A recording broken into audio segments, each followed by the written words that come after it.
Hey, good morning, everybody.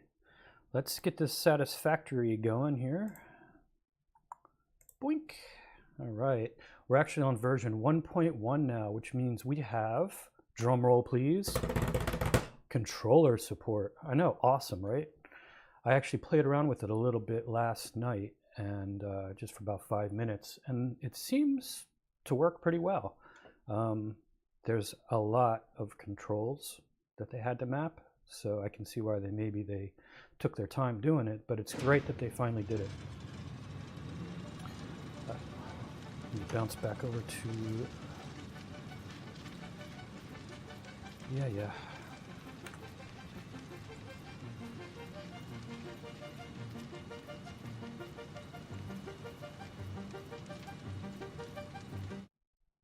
Let me just do a thing over here so I can see chat.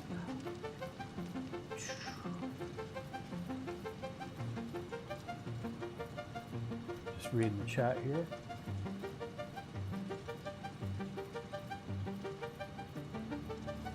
Locomotion animations, as in actual like trains, or just just regular animations.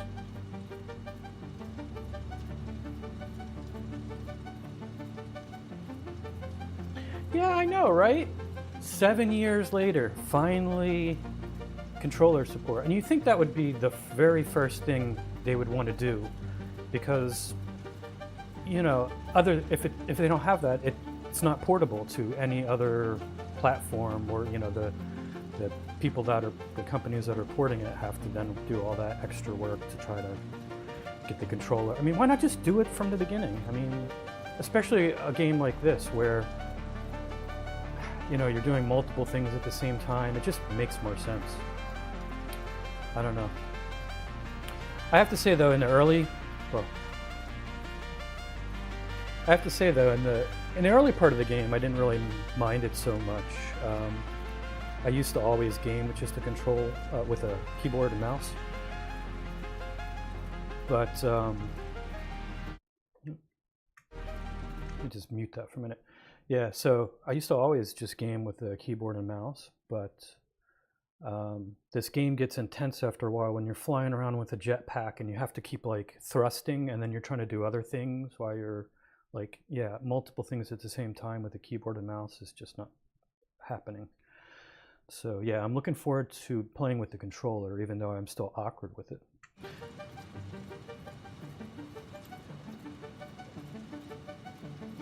Okay, trying to figure out.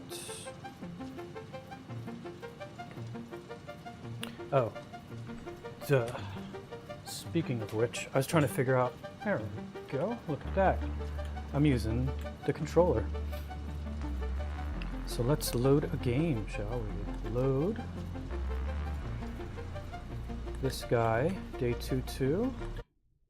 Cool.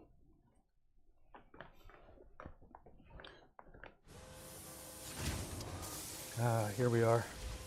So Jay, you're just goofing around, huh? Playing with locomotion stuff, animations. It's kind of interesting, right? That it's cool that your hobby is also your job, as long as you can still enjoy your job as a hobby. That's great. So you can play around with Unreal Engine and then later apply things that you've experimented with your actual workflow, which is pretty cool. All right, so it should at least be a better viewing experience for you guys, because I can pan around nicely instead of whipping it around with a mouse. So that's one good thing, I suppose. All right. Of course, I have yet another wire here heading towards me, so I gotta manage all the cabling. Gamification, I think. Sort of. Morning, Leo. How are you? So, oh, incidentally, if anybody's working with the controller here, when you first turn on the controller support, you'll notice that it defaults to walk, and you actually have to hold down the left joystick in order to run, and you basically want to run all the time, right? So if you go over to the options here, the controls,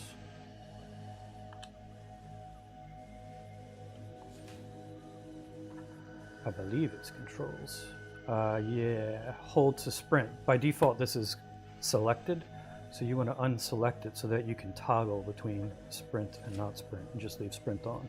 Because who wants to walk at a leisurely pace all the time? Or have to hold that stinking button down to get anywhere. So I can just push it and then, boop, running, or moseying with style.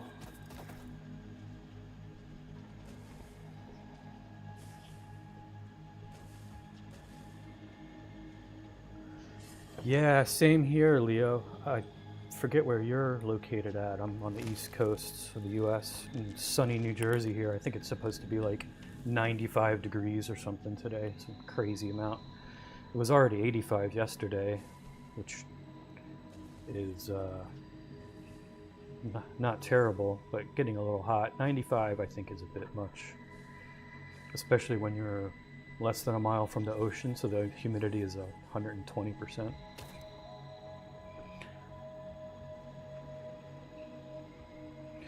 So in regards to the game here, I had somebody point out in the comments, rightly so, that my setup was kind of stupid, and that's why I kept having power failures. They said it a lot nicer, actually. But yeah, see, these conveyor belts, these are like low-level, beginner-level conveyor belts, and they go at a very slow speed. So they're just chugging along, pulling stock here at a slow speed, and then I'm splitting it into thirds. So you see these spaces between these piles? Well, this burner is actually burning through each of these piles faster than the space between here, which is why I was having those power outages. So even though I theoretically had enough generators to make the power, it was intermittent because they're going on and off, on and off. So it just depended on if I had more than a couple hitting a space at the same time, I was having power outages. So it's actually more beneficial. Oops, I can get used to the controls here. It's actually more beneficial right now for me to just have two of these, maybe. Yeah, I gotta get used to these controls. To tighten up these spaces a little bit and hopefully not have power outages.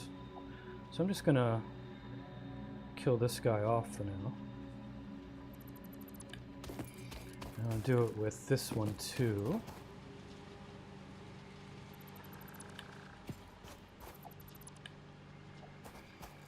And I have the one up there, which I will try to get to. How do I put this thing away? B.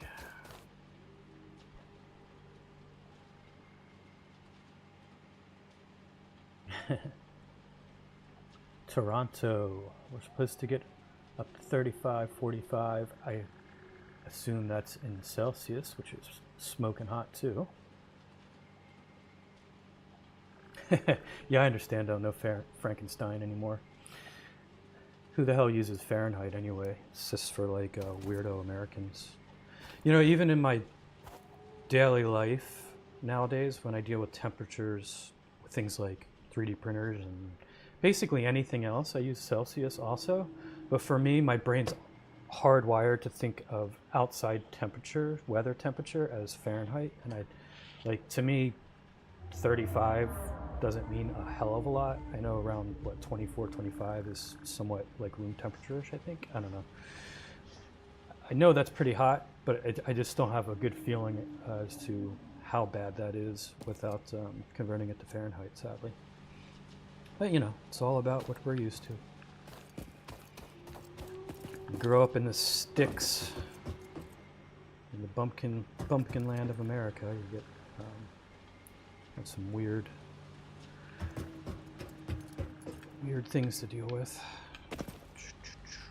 By the way, I'm super like sleep deprived right now, so just ignore my ramblings and the fact that I can't hit a ladder. Can I just get this from the ground? There we go. I don't know what it is, but every single Sunday since I've started the live stream, I've woken up like super groggy and just like out of sorts. Very weird. You know what? Let me just walk there. How do I get there anyway? Remember how I get upstairs? Can I squeeze through here? I think I could just walk up here. Oh, hey little doggo. How's it going? Oh yeah, there we go. That was easier. Let's just kill this thing off. No, that's the wrong button. I'm gonna be doing a lot of this. Left trigger. Yeah, that's it. And then right trigger.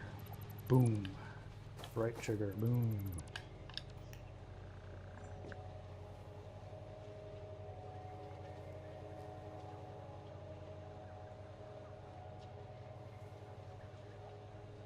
It's a metric in the late. Just catching up on chat.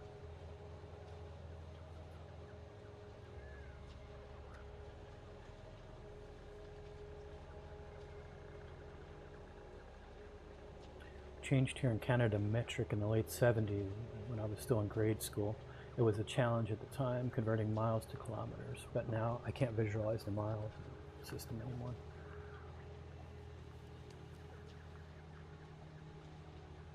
Still use pounds instead of kilometers though. Yeah, it's weird how you end up mixing systems like that. At least you don't weigh people in stones. Or do you? Do you do the British thing?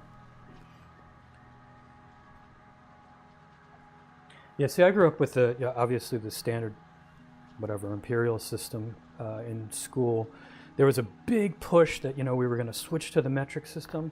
And about the only thing that happened is I think soda changed from like a half gallon to 2 liters or something. And that was about the extent of our switchover.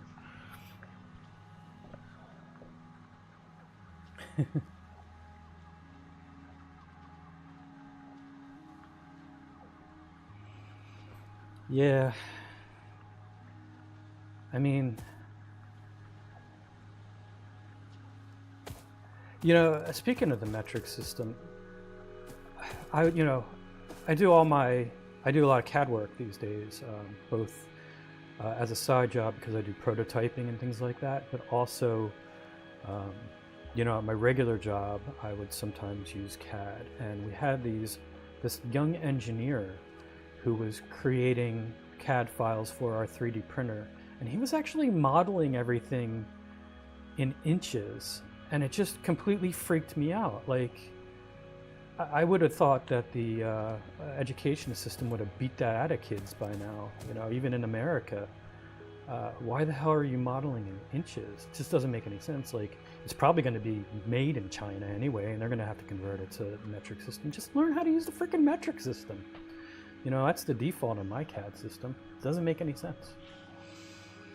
So yeah, he was, had to model everything, and then he had to do the conversion so that the scaling was right, and he was trying to do tolerances, like tiny tolerances, and build them in. I'm like, just model in the correct system. Don't be a weirdo. I don't understand. Like, he's just going to set himself up for a lifetime of pain now, because nobody's going to want him modeling in inches, I would think.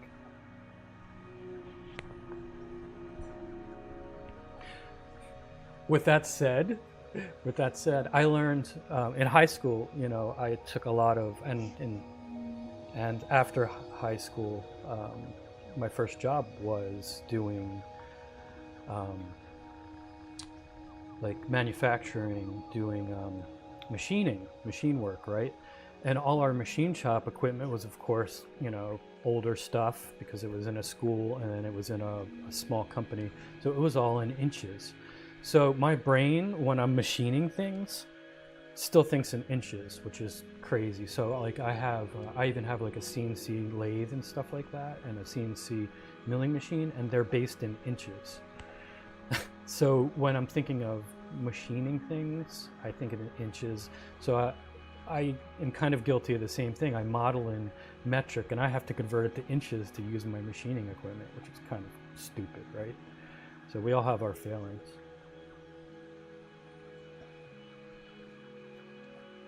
Centigrade is degrees in Celsius. Surprisingly, there's no equivalent in Fahrenheit or Kelvin.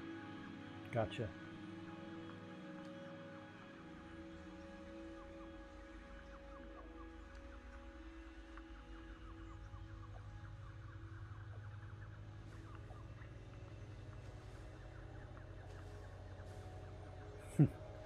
Yeah, it's crazy. I don't know why we're such a holdout. Comes with being an arrogant superpower, I guess.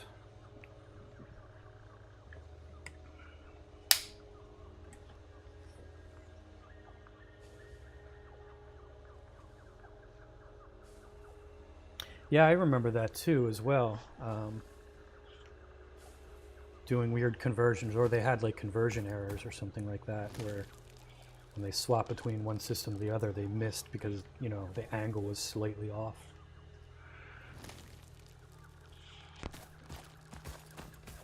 If I'm thinking of the correct thing. Anyway, let's bumble around here and do things. What are we doing? We need 50 smart plates, and we actually have a thing set up to make those smart plates, which is cool. That's where we left off last week. That's this whole area here. So we are theoretically spitting out smart plates, I think. Of course, our line is down. So, why are you down? What is your problem? Is my power out? My power's probably out, because why wouldn't it be?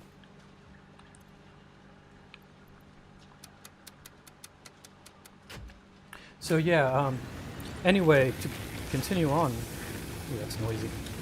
To continue on with this whole debacle here with this leaves, the guy had said rightly that I should actually have a converter right here, converting these leaves into biomass pellets or whatever, and then they're they're a lot more dense, right? Energy dense, and then it wouldn't matter if I had some spaces here, because they'd burn for longer. The problem is, let me see if I can, let's get away from the noisy equipment. Let me see if I can get to my, nope, that's the wrong button. One of these buttons should bring up, yeah. Oh, by the way, we have a map, which is cool. Let's see, recipes. And if we look at our recipes here, you will notice I don't have a recipe for, oh, I do have a recipe for biomass. Oh, okay. See, I was thinking of the pellets, which we don't have a recipe for, but we have the intermediate, which is biomass, which kind of takes both either wood or leaves and makes them into biomass, which is more energy efficient. Yeah, you know what? We should probably do that. Let's set that up. Okay. I apologize, random YouTube's commenter. I kind of misunderstood what you were saying. We do have a recipe for that, so let's do that. Of course, that's technically more equipment, which requires more energy, right? Do I even care? I don't even know if I care right now, to be honest. I'm hoping to get off this stupid bio. Maybe I'll do it later. I'm feeling lazy. I don't even care right now. At some point, we'll worry about that. But I'll just keep hitting the breaker when everything shuts off.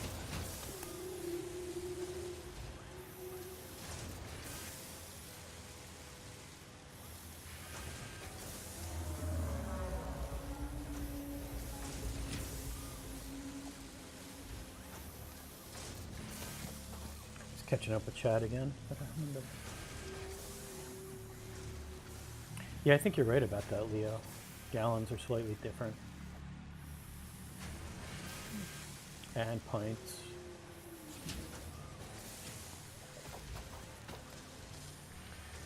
Oh boy. So, yeah, smart jiggers. Let's see, where are you? Gotta remember where everything is. Are you smart jiggers? Hey, smart jiggers. We already have 29 smart jiggers, which is cool. So they're happily producing themselves, as long as we can burn enough of the rainforest to keep everything, powered. So that's good. So we can worry about collecting the other stuff for our lower level milestone here, which is 500 screws, 100 cables, and 100 bags of concrete. Tell you what we can do. Let's do a thing here.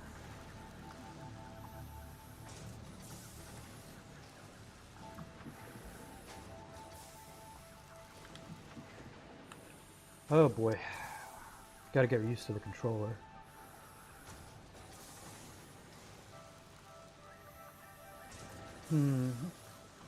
Oh, that's going to get us our solid biofuel too, which is cool. So maybe I'll just wait till I get that before I do any crazy power modifications. That makes sense.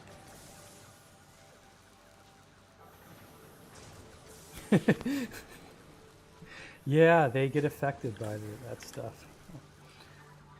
Sometimes he gets stuck too.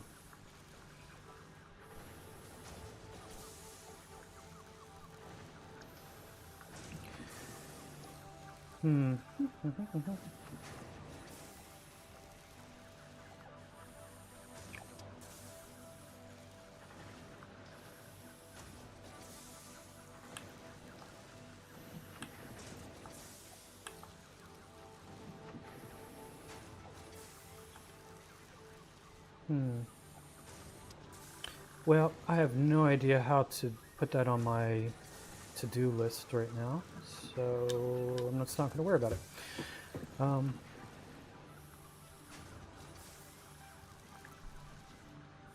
Okay, let's see how I transfer things. 100 screws. I guess I just press A. Hey, that makes sense. And 14 of you, and 10 of you. So far, the controls are pretty slick. It makes sense so far, which is, good job. It took you 7 years to make it, so I'm glad that you did a good job. Okay, let's make screws, I suppose. Come on, whip around. Screws. Got plenty of iron ingots, so I'll just manufacture. Okay, how do I craft? Craft with X. Well, that's good, I only have to press it and I'll have to hold it.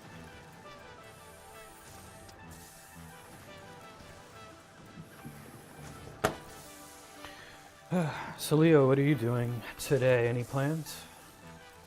Just relaxing on a Sunday? Hot Sunday? Staying inside, I suppose, right?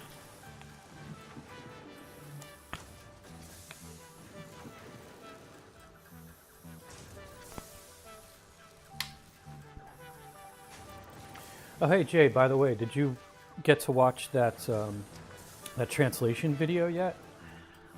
With me being translated into things like French and Italian and German. It's so weird. Super cool.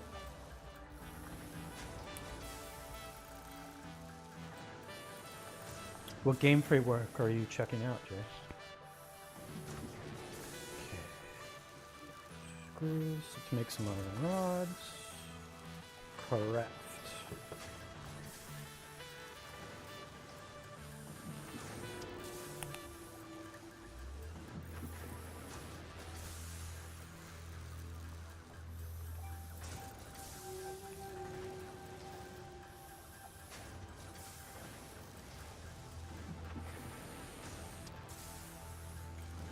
Oh yeah, that makes sense.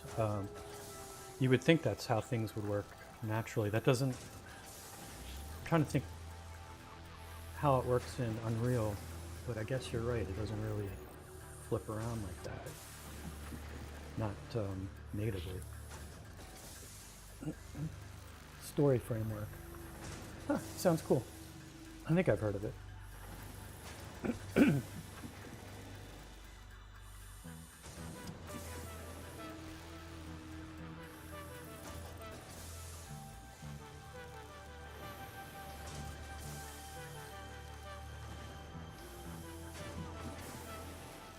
Oh man, everything else, but it doesn't have a fan. That's pretty annoying, right? So now you have to wait for a fan to get everything up and going. At least nowadays you can have, Amazon drop it at your door in the next day, probably. I'm sure it's going to come with all kinds of obnoxious colored LEDs built into it. Don't. I just pressed the wrong button.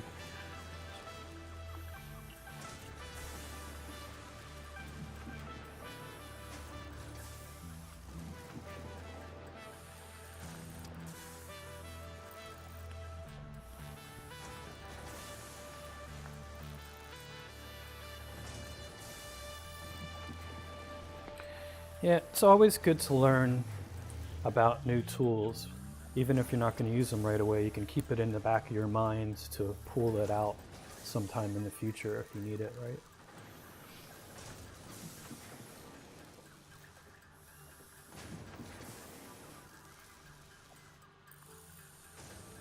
That's why I like playing with weird new stuff too, or things that are new to me. Like doing the camera tracking.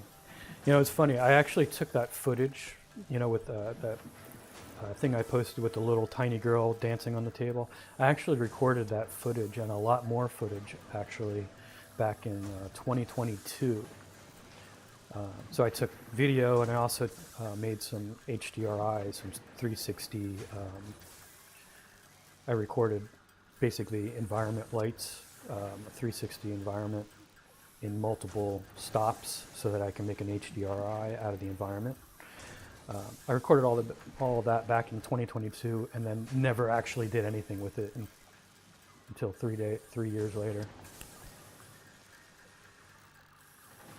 Yeah,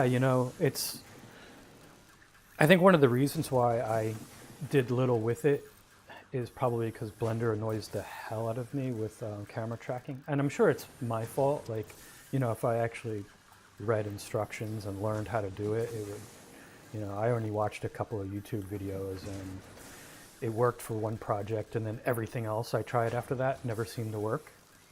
Well, I have making way too many screws here. Stop. Yeah, so I made way too many. So yeah, every project I did after that failed. Like it just couldn't keep the tracking, and it was so annoying. And I think I just kind of dropped it at that point.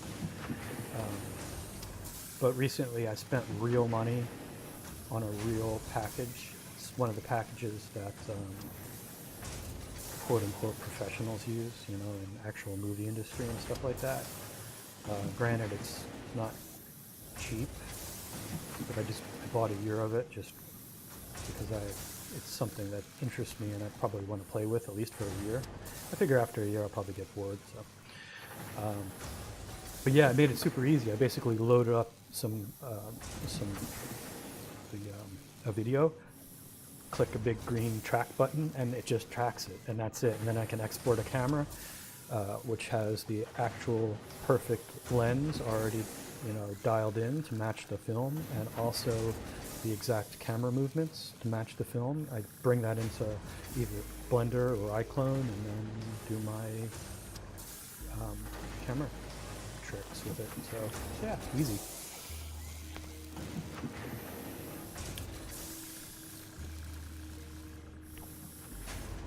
By the way, pro tip here, when you're creating HDRIs, you think that would be super easy. Like I had 360 degree pictures already, right? So already in the right format there from 360 camera, multiple stops. So you think it would be real easy to take that, merge them into an HDRI. It doesn't really work that way. Like I shopped around for so many different HDRI packages, and most of them do so many other things, and they're expensive, or it doesn't quite do what I want, because basically all of them are just trying to not export out an HDRI as we know it, but just an HDR photograph, so processed, with the details in the shadow and stuff like that, but not with the full resolution of an HDRI. So pro tip, easy HDR. is the software to do that with, and it actually is easy and works quite well. Took me a while to frickin' figure that out.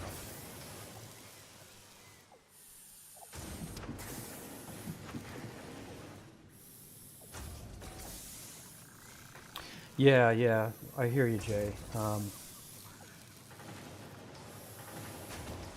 I figure I need something to do, right? So, and it was way cheaper. Like paying for the year was like half the price of doing the month to month, and I know it's something that just from playing with the demo, because you can demo it all you want, you just can't export out the camera and do anything useful with it. So I knew from the demo that it was useful and it was something I was going to enjoy, so I just kind of treated myself to a year of it. Yeah. Anyway, let's actually play a game here. So plenty of screws. We got our screws.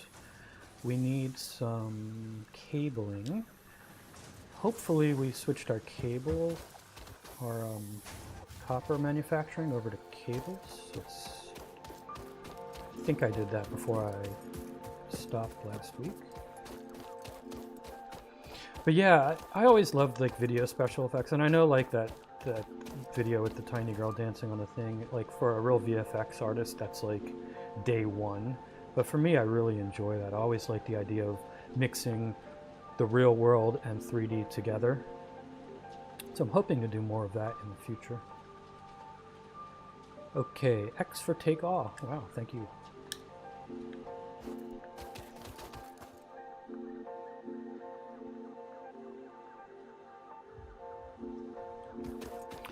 So true, Jay. I mean, as long as you have that 500 to spend and you're not going to starve yourself, yeah.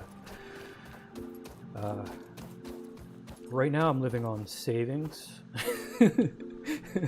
So any purchase I make is less food for me down the road until I get more cash. But, you know, I'm living life on the edge. What can I say?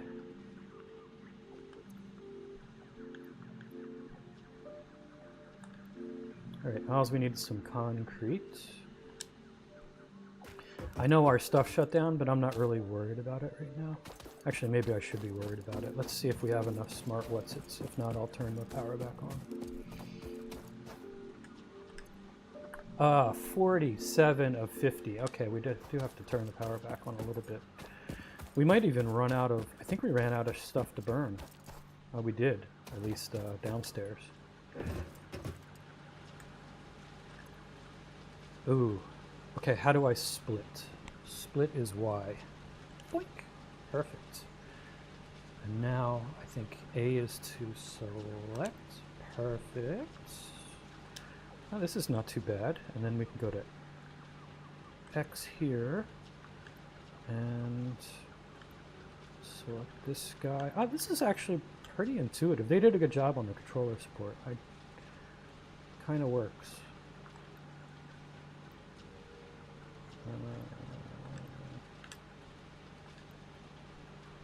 There we go. Get some more stuff a-burning.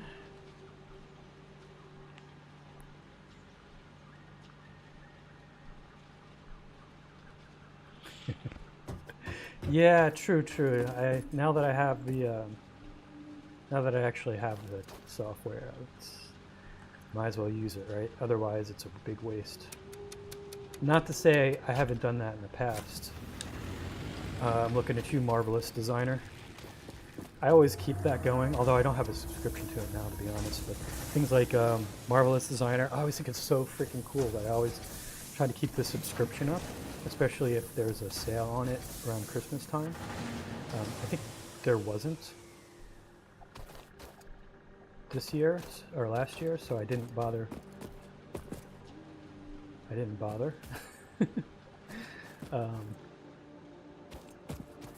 Oh, I forgot there's yet another stupid thing over here. God. But yeah, I used to use it, and I used to pay for it, and it, you know, it's not cheap either. And I'd use it like once a year or something. So value for money, maybe $500 to use it once is not great. But I always think, yeah, I'm going to definitely use it. I need to do something with it. Never do. Now that I have more time, perhaps I can change that.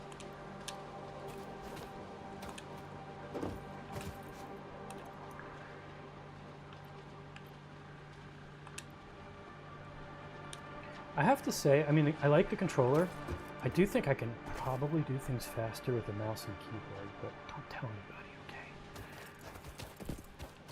You have to I'm still getting used to this, but I still see the attraction sometimes with the mouse and keyboard. Just clicking on things and dragging them, whatever. Does make sense.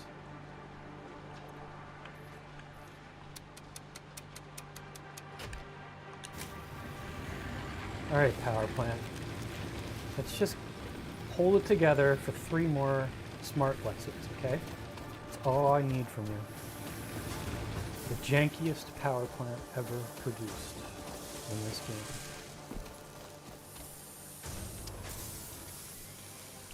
True, yeah, the library. You know, I haven't loaded it up. Obviously, I said I haven't updated Marvelous Designer this year, but yeah. I heard there's so much more stuff in the library. I could be just importing clothing into my iClone and stuff like that. So, yeah. Hopefully, this year they'll have a sale on it around Christmas, and actually, hopefully, around that time I'll actually have more money to spend, and I won't be living the super frugal life. So we'll see. 49. Come on, one more smart. What's it? Come on, baby. 50. Hooray. Take off. Good job, bots.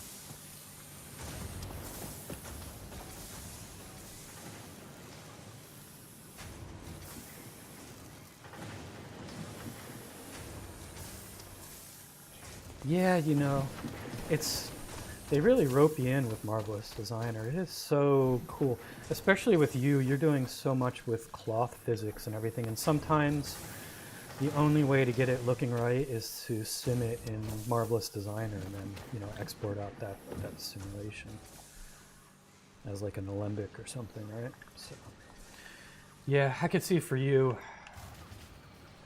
Oh, and there's my power going out. Perfect, but we have everything. Oh, we still got concrete. We got to do on that. But we do have our smart. What's it? Oh, that's over on our big tower. Which one do I want to do first? Let's do this first, and then we can launch it, and then we can do our space elevator thing. Concrete. Where's concrete? Concrete was over the river and through the woods, right? Concrete was like up and over, I think. It's weird how you gain spatial awareness of a whole nother fake world and you keep it in your brain. It's strange, right? Like, I still have intimate knowledge of the world that I spent so much time in my last game. I could load that game up and I probably know it like the back of my hand.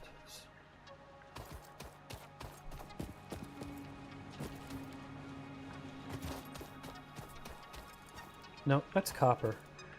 That's copper. Yeah, concrete was, I don't even remember. Okay, that was copper.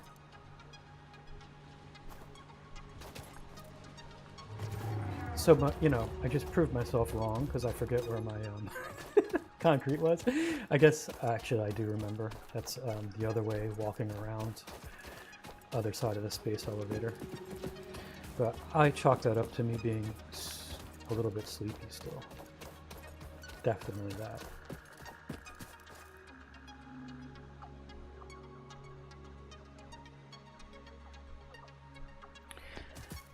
Yeah, I hear you, Jay, right? Well, same with me. I mean, I haven't used it for that long, I don't think, but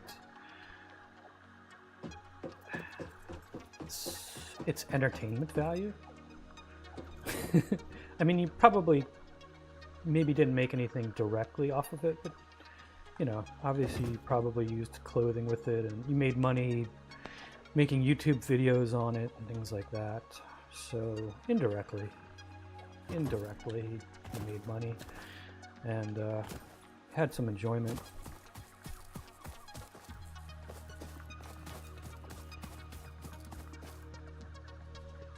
You know what? Since we're here, we might as well do this. Launch our smart what's-its into space. Okay, so I'm guessing, how do I do this with the controller?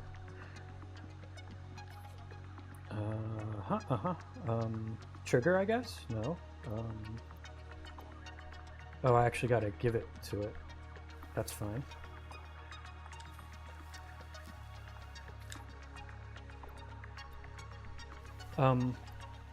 Wait.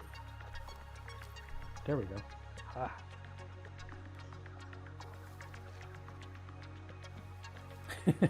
Yeah. Very expensive video game is definitely the way to look at it. I do wish it and like R3S Wrap, or Faceform Wrap as it's known now, I think they would sell the hell out of the software if they dropped it down to, you know, each one maybe like $100 or something. You know, welcome to the Project Assembly Pioneer Progress presentation. Congratulations, the Phase 1 project part shipment is now ready for delivery. On delivery, Phase 1 will be completed and the distribution platform will be constructed. After completion of Phase 1, the technologies of Tiers 3 and 4 will become available in the hub. Yay. Highlights are automated power, steel production, personnel transportation, and many more. Completing Phase 2 of project assembly is your next main objective. New project parts will need to be produced and delivered to the space elevator as you have done previously. Continue to construct, automate, explore and exploit for a better fix-it future.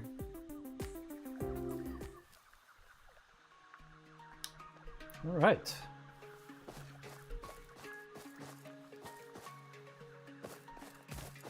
Oh, I didn't actually launch it.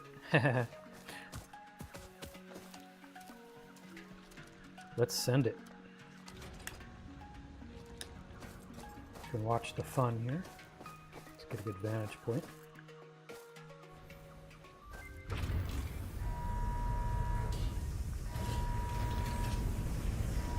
Clear the way.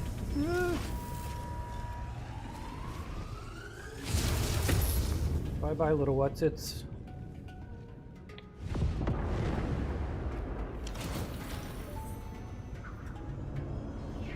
Phase 1 of project assembly completed. This is only the beginning of project assembly, the first step towards saving the day.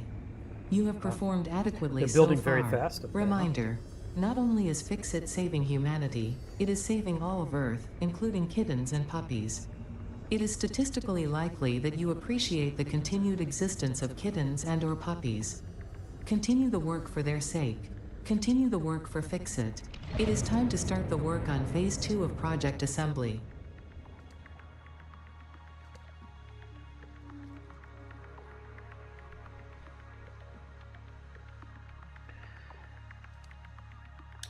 Cool.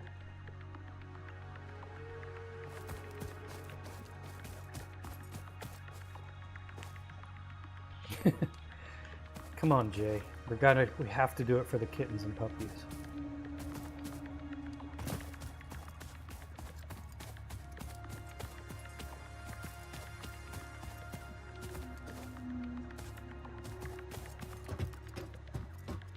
There's our concrete. All right, Girana Splat.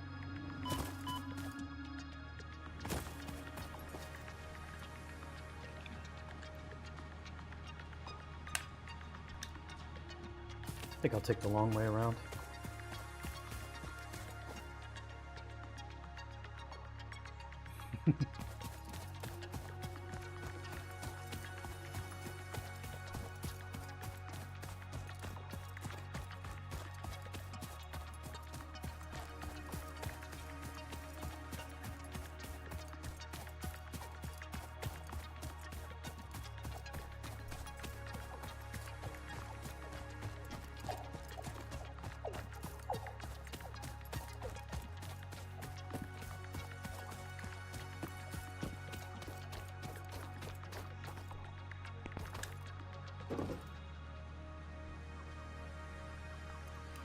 All right, here's your stinking concrete. And launch. Oh, we gotta hold it. Boom. Yay. Milestone reached. Yay. Solid biofuel, created from any biomass, ensures maximum efficiency of biomass burners. To aid in biofuel production, the chainsaw allows for the removal of tougher wood and coral foliage. Additionally, your pocket dimension has been inflated to increase inventory size. Inspirational note: will you be the Fix-It Employee of the Month? I definitely you could will be. if you construct, automate, explore and exploit by eliminating all obstacles to efficiency. This isn't just fun, it's contractually mandated, fun, fun, fun. Well, if it's contractually mandated, I guess I will have some fun then. So the first fun thing I'm going to do is completely just rip up the power supply that's down here, and I'm just going to set up one power station up here out of the way. So let's have some fix-it fun. Nope. Let's zap.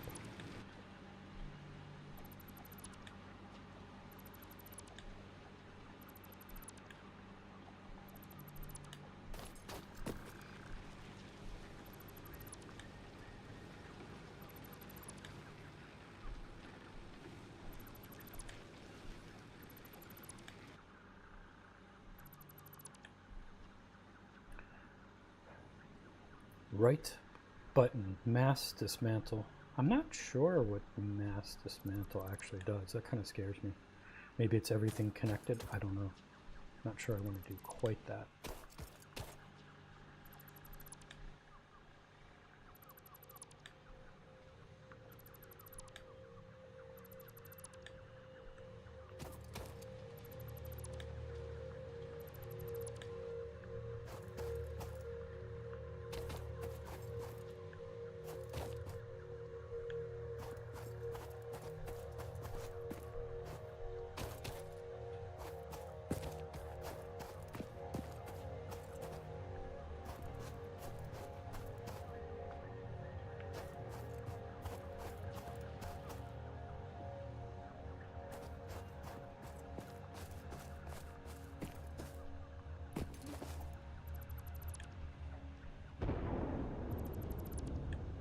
Nope, our thingy's coming back. Where's our thingy? There's our thingy. Hello. Can I dismantle you? Oh, I could? What happens if I dismantle it? Oh! Oh, I just dismantled the whole hub. That's not good. It's part of the hub. I just killed our whole hub. That's kind of funny. Where's the undo? Okay, we got to build the hub again. That's so funny. Well, can I think of a better place for it maybe? Since we're here? Maybe I'll keep it more out of the way.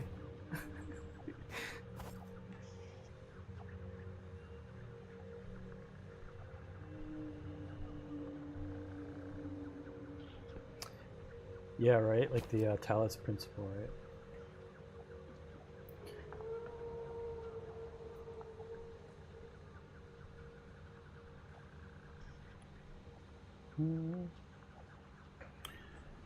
The glass rooster. Hello, the glass rooster.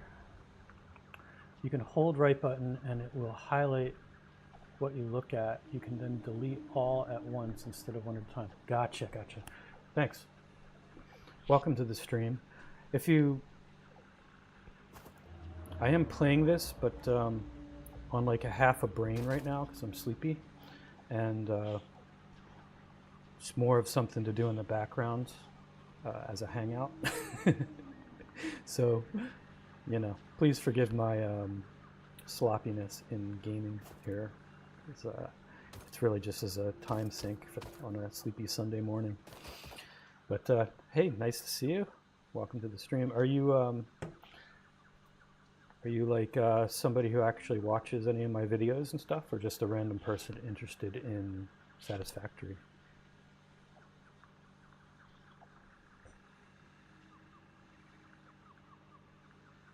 I I hear you. I hear you.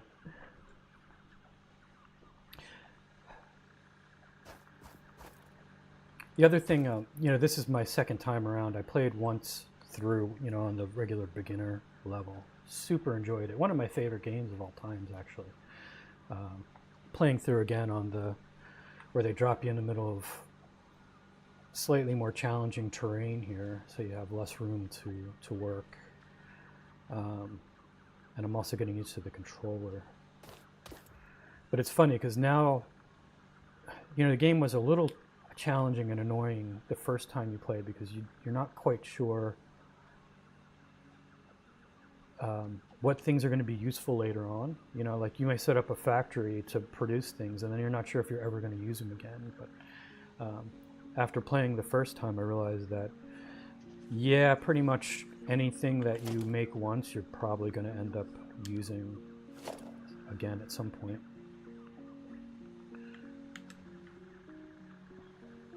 So we need a hub.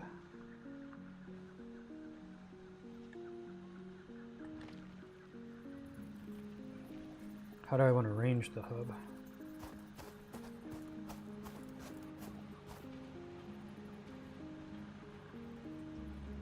How do I rotate? Rotate with you guys, okay. And it rotates the opposite way I push the button, which is cool. My power things, I probably, do I want the power facing the other way? Or do I want it this way? Let's rotate it.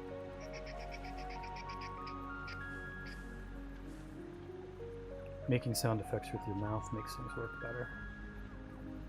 Good enough. Nope, that's not the right button. Let's jump. How do I do it? Build is right trigger. Gotcha.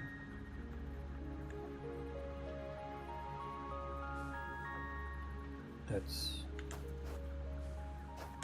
oh, just click it. Yeah,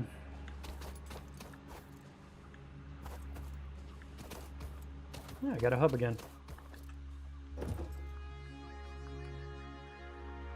Alright, mental note. Dismantling the flying rocket thing is not a good idea.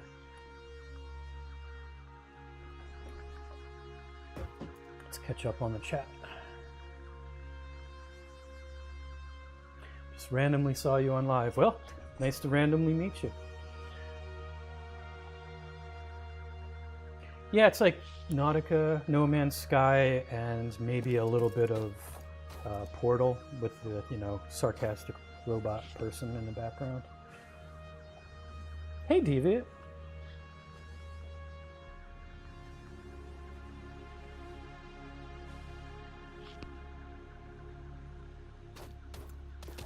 Subnautica 2. That would be great. I'd love to play that. I know there was Below Zero, which kind of doesn't count.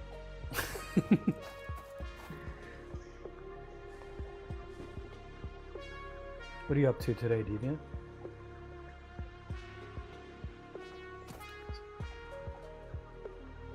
Or do we want to know with a name like Deviant?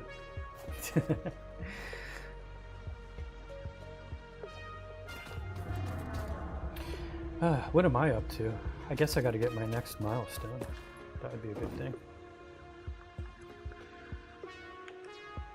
Let's see. So we got our chainsaw, which is great. We got solid biofuel. We got some inventory slots. Now we can get jumping pads.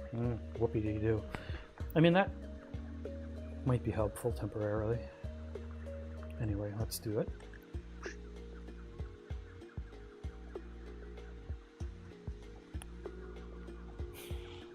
Just chilling. Nice.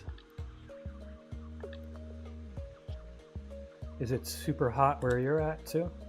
It's supposed to be well, 95 Fahrenheit here.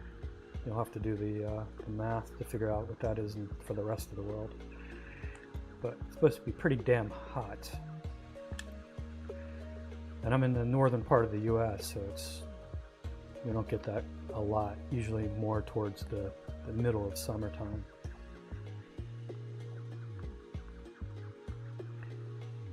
I need sheets.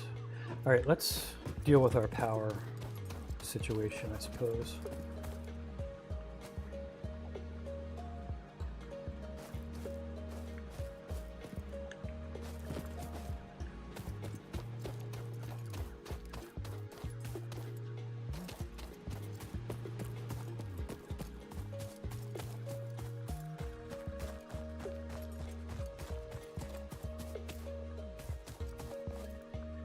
You know what? We can finally deforest things.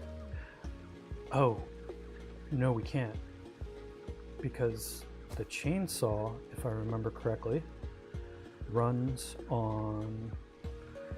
How do I get my inventory? Is there an easy way to get inventory?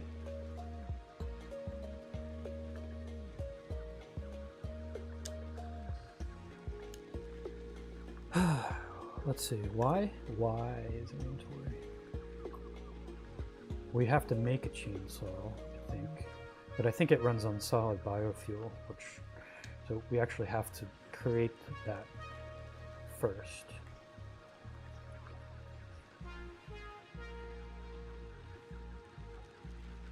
Yeah, I forgot you're on the other side of the universe. Nice. Shortest day. Gotcha. I forget where everybody lives. We're definitely a global society these days.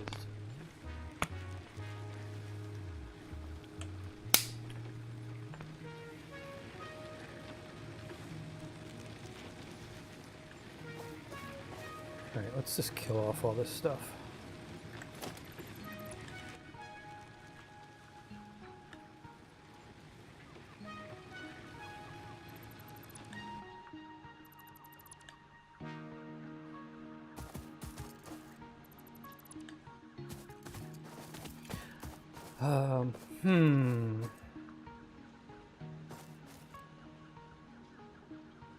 Yeah. So what I'm pondering now, the one annoying thing about this is, let me see if I can bring up let me see if I can press the wrong button 5 times. Bring up my recipes. If we look at the biomass, which is, we actually have to pick whether we turn wood into biomass or leaves into biomass. The constructor has to be set up separately to do one or the other, so that's a little bit annoying. So we can't just chuck any old thing into our storage container down below and have it go in here and be turned into biomass. We actually have to basically separate our recyclables, our burnables here, and I guess that's fine. Later in the game we get a smart sorter, so the splitter or smart splitter, the splitters can actually differentiate objects and spit them out of a different exit depending on what they are. But for now we're going to have to just keep things separate ourselves, which means we'll have to make a conveyor belt from this one going up as well, and we'll have to just keep wood in one and leaves in the other. And then have 2 different streams up here converting the biomass. Then that biomass can be converted into those little pellets, and everything will be happy, and we can power things off of those pellets. The pineapple under the sea. Ah, great. Well, say hello to SpongeBob.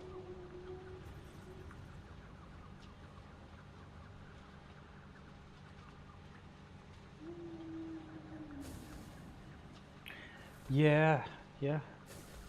Crazy, right? Water spinning the wrong way. It's madness.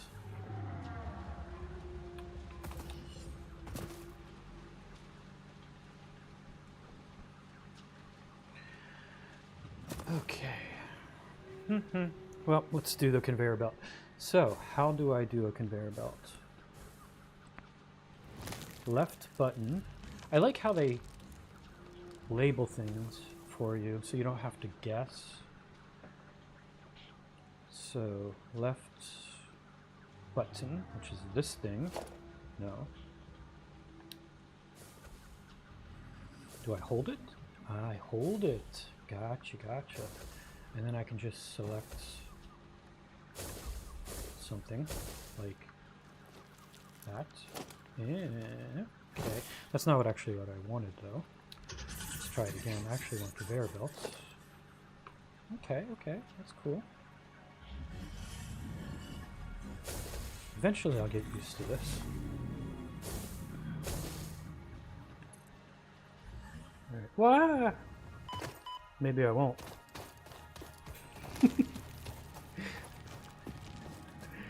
Oh boy. Alright, how do I rotate this?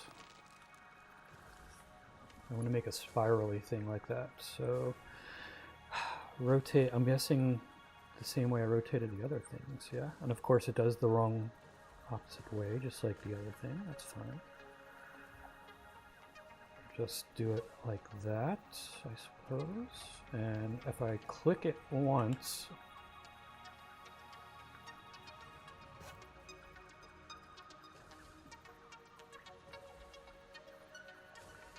how do I go up? Right trigger build. It's not actually what I wanted. I wanted to go up and down.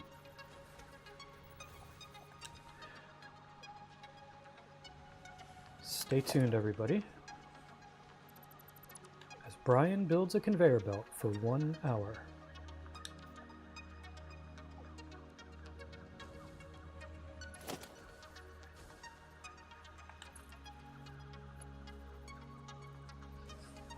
Oh, darn it.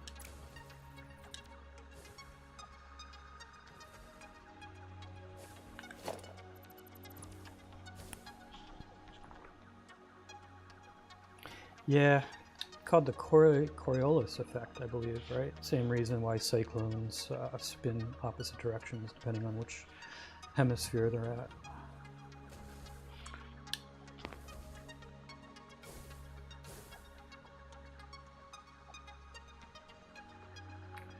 Right, so no dismantle, no build. Hold this, rotate this, let go of this. I'm starting to think maybe keyboard and mouse is the way to roll.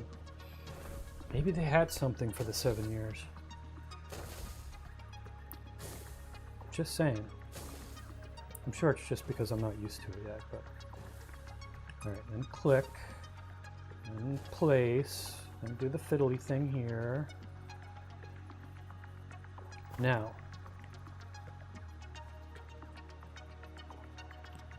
lock hologram or build. Now if I should be able to right trigger.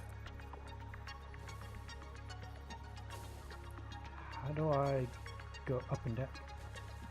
How do I make this go up and down? Maybe, okay, lock hologram? Is that hold and then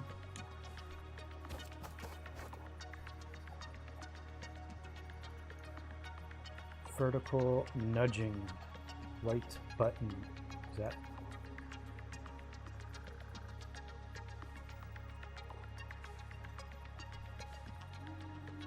Aha. I gotta hold that while I push up and down? Oh, but that actually isn't the right thing. That's not what we wanted. I'm not sure how to do that. Unlock hologram. Maybe I'm doing it wrong. I'm sure I'm doing it wrong. I mean, that's a positive. I'm doing it wrong. Toggle build mode, what does that do? No idea.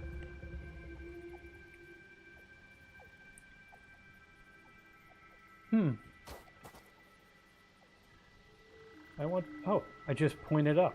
Duh. Okay, so it's click, and then I just point it where I want it. Okay. We're getting somewhere, folks.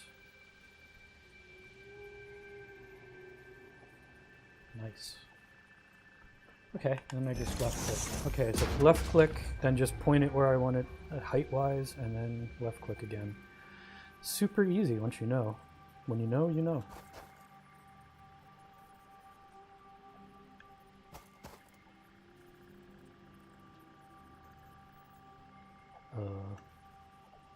What? Did I just build that into something else? No. Why are you being a weirdo? What are you talking about? Why aren't you snapping? There, let's get out of that. Try it again.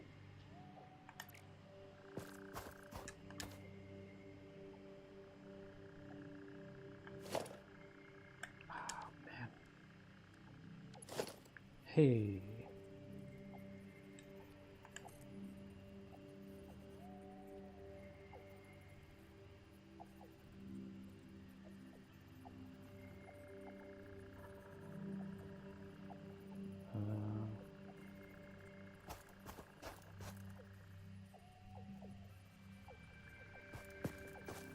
Let's make a pretzel. Come on, snap over this way. Oh, I see, because you're kind of going over there, so let's make something fancy. Come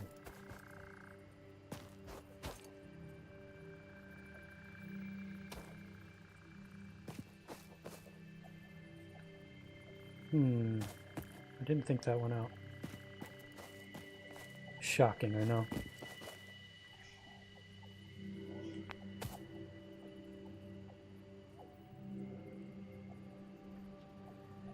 I had it spinning the wrong way. Should I? Okay. No problem. No problem. Nobody worry here. I'm just gonna do this for the 18th time. But I'm totally adept at it now. Watch. Click. Move over here. Rotate the way I want it.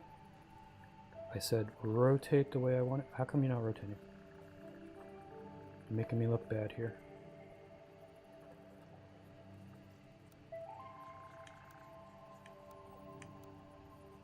Oh, curve. Gotcha. Straight and curve. Build mode. Gotcha. I can make curves.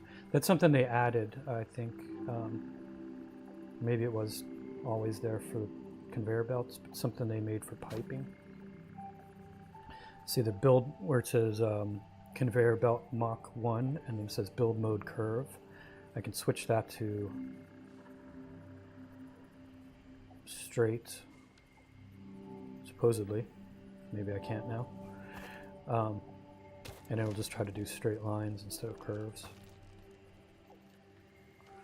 So click and then point up, and then click,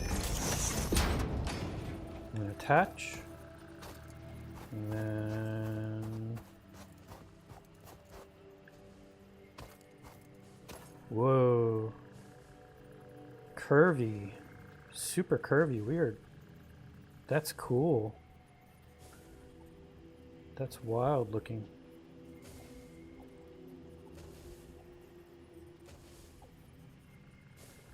Neat. No? What the hell? Let's try it. Zap it. Build. Hello. Wow. That looks like a roller coaster. I'm not sure. Curve mode is kind of wild.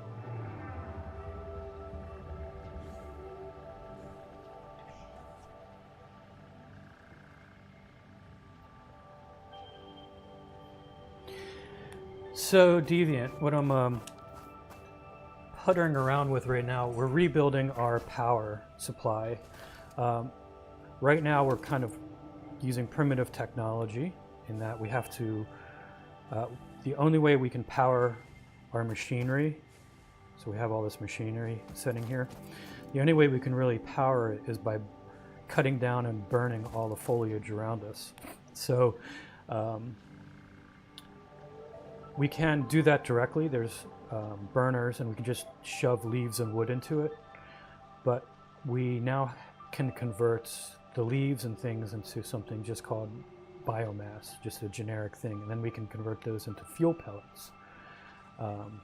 So now that we're able to do that, I'm basically rebuilding our power plant up there to take advantage of that. But the way it's made, you can only turn leaves into biomass or wood into biomass, like either or.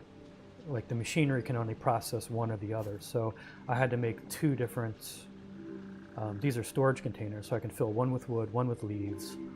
So we'll have leaves and wood, and I can set up the conversion from biomass, from leaves to biomass and wood to biomass up here, and then combine them into one stream, turn them into little pellets, and then burn those pellets. And life is candy and rainbows after that.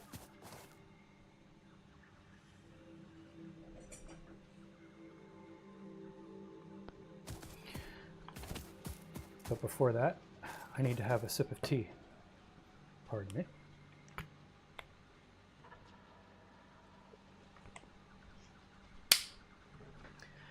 Okay, so let's set this up.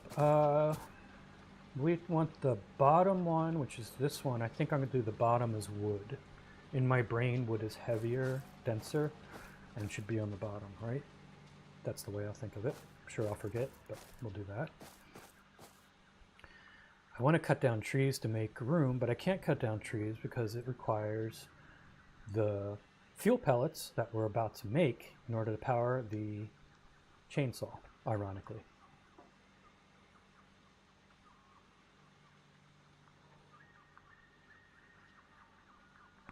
Yeah, eventually what will happen, once I set up the power plant, all I have to do is every once in a while collect leaves and wood and chuck them into the storage containers here, and it'll automatically keep everything powered.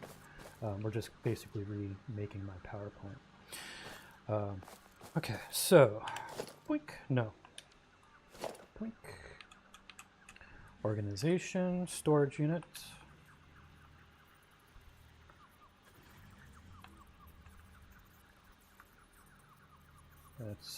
Does that look about right?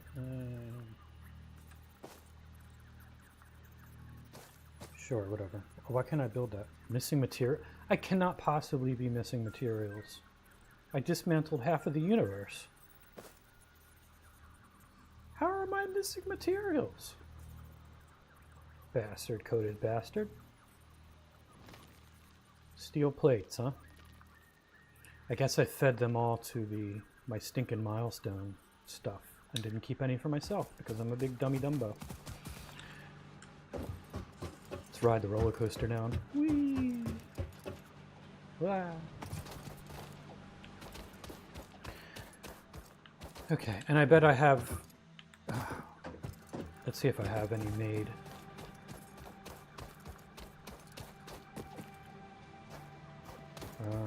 Where's my thing? Totally confused.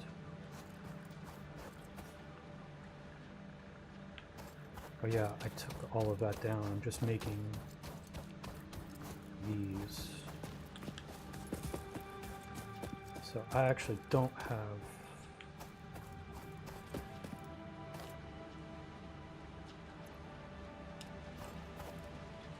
got rods. I think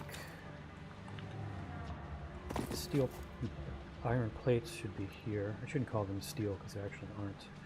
Yeah, we have none. We have none. Oh, we have some in this thing though. Let's steal them. Oh, a whole 7. Okay, well, that's not great. I'll take what I can get though.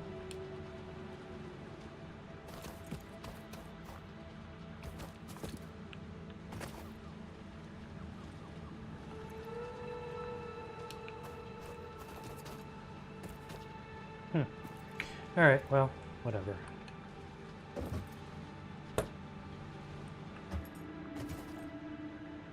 I guess what I'm going to do... that's so stupid.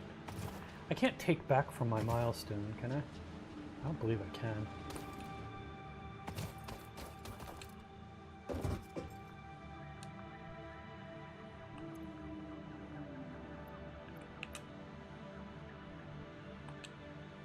I cannot. Bummer.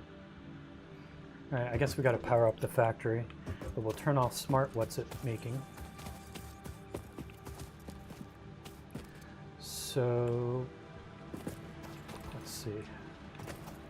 Where's my smart what's it? Here, rods and stuff. I think this is smart plates. So right thingamajigger shuts that off.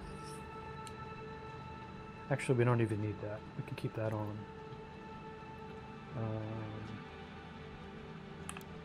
We want actually the sub stuff to be turned off.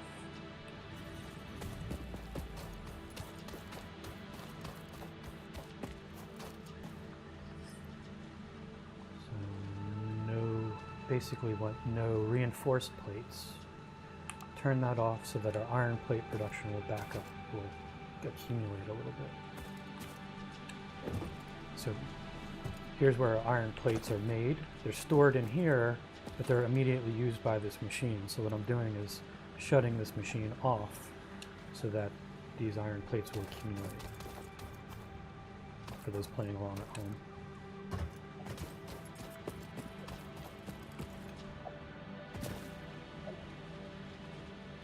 Could also,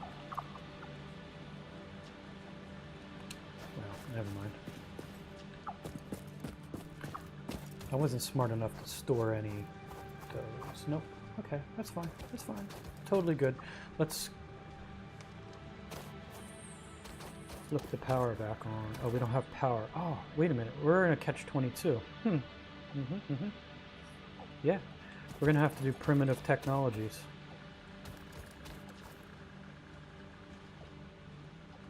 I need power to make stuff, and I don't have the power to make stuff. Gotcha. Great. So no automated way out of this. We just have to hand build some iron plates for now. That's fine. Totally cool. Just mine the ore. What the hell? Did I mention I'm not awake yet?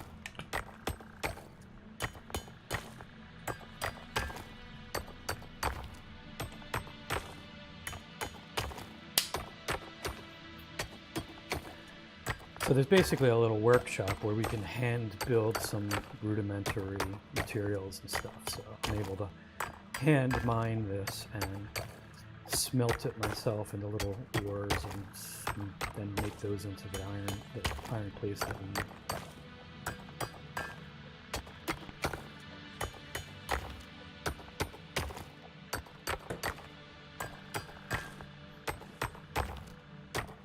Riveting television. Ryan smashes rocks for hours.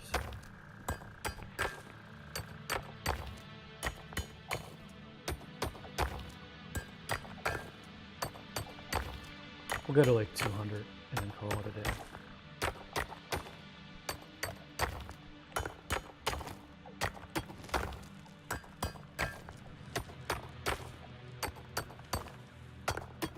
No, really, it should be more musical at least.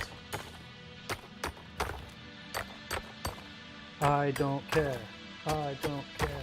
It's more like a protest, right? We want food. We are hungry. We want better working conditions. I guess since it's a pounding stones, it probably should be something brutal like that.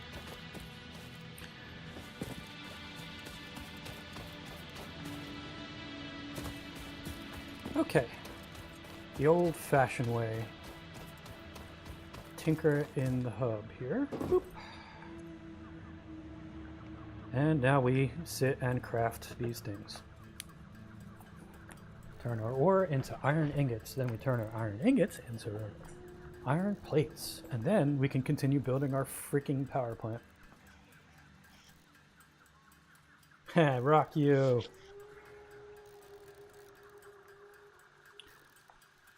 We will rock you. No, that doesn't quite fit in the beat.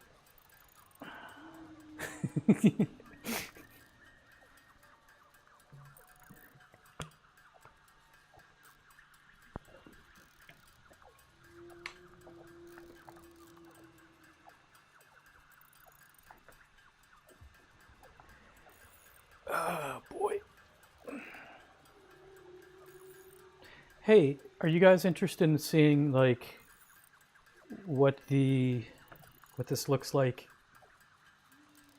later on? Like, I can load up my other game, that I basically finished. And you can see like with how like the craziness in that game, the whole expanded world and the crazy factories I built and everything. If you're interested.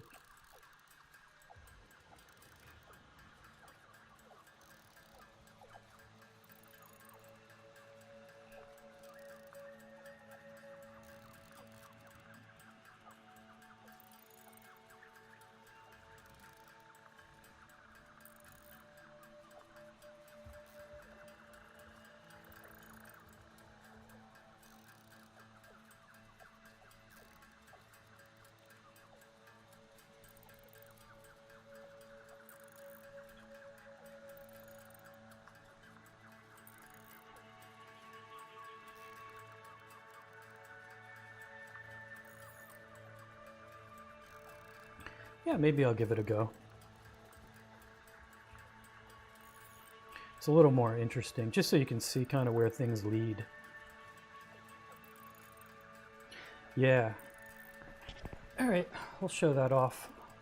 Let me make my iron things and then we'll head over that way. We'll save the game and kind of interested in playing around in there with the jetpack with the game controller. Iron plates, craft. 132 iron plates, that should last me a little while. I have iron rods, I have wire, I have cable, so I should be good building things otherwise. I have screws, so we should be able to build our power plant. Hopefully.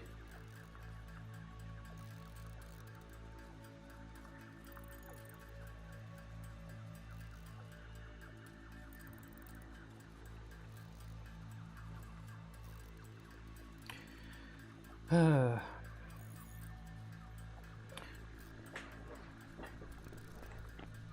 may actually switch back over to the keyboard, believe it or not. I mean, just, well, I don't know, we'll try. I still feel kind of like palsy trying to play with this controller. Alright, so done. Let's save the game.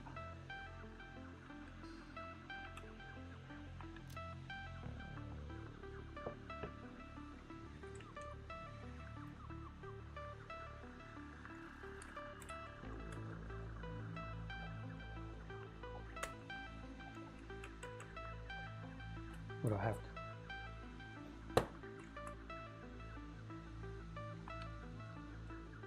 Game was saved.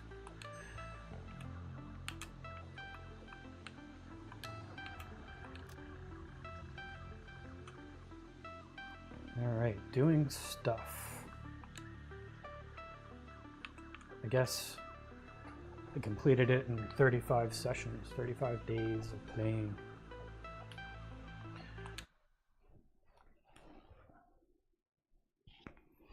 Yeah, you guys will get a kick out of this.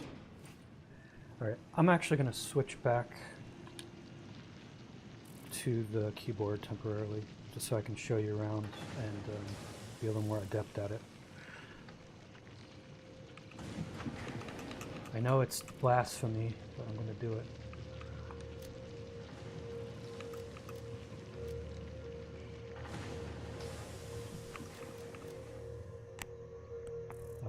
Once I remember how to do it, I think controls.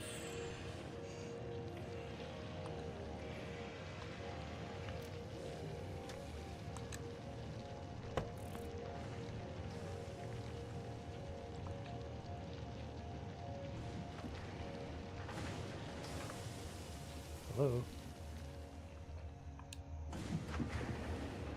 Apply. Keyboard and mouse back. Okay. I played this game for so long with the keyboard and mouse that it's just second nature.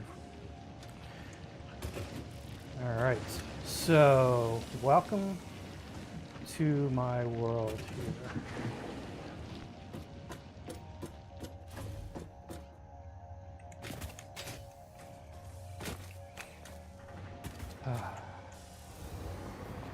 So right now I have, this isn't the jetpack, it's like a hover thing that's powered by the grid. So it only works if I'm kind of around my power grid here, because it actually quote unquote wirelessly connects to my power stuff here.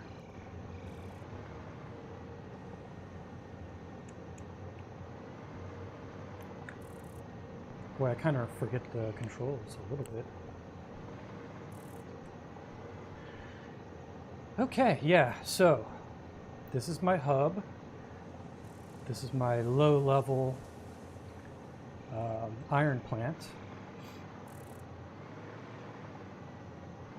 And then it's making some intermediate things like the reinforced plates and the rotors. It's got a lot more going on. Over here we have steel products. So we have coal and iron is making steel products being made over here. We have a kind of a coal power plant back up over here. Another small, this was my first coal power plant.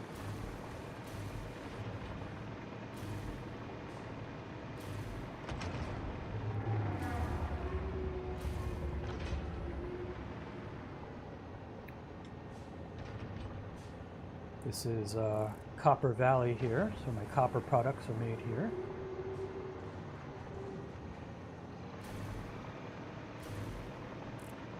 This is my aluminum plant over here.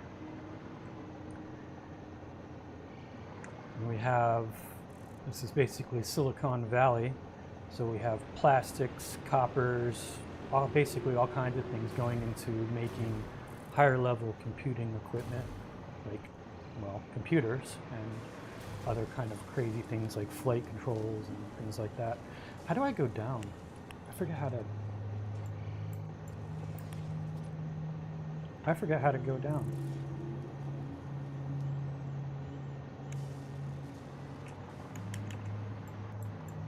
Wow, I totally forget the controls.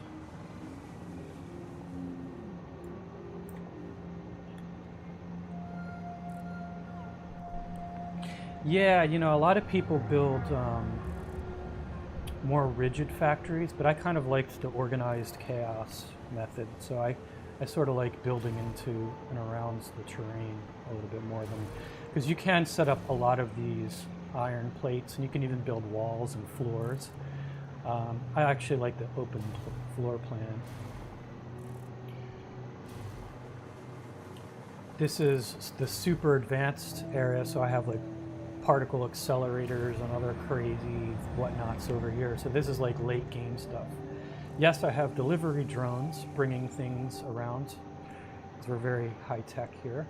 I also have a lot of these little tractors bringing materials to and from different parts of the map. This is just the local part. There's, as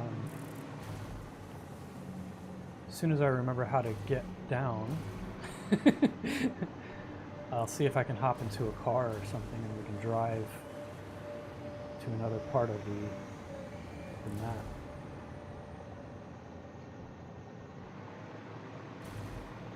Where is my car?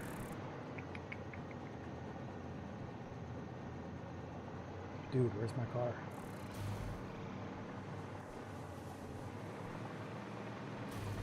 I thought I kept it parked around here. No? Been a while since I've been here.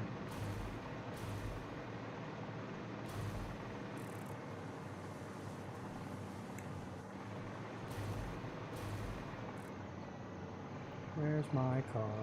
I don't see it. See if I can locate it on the map here.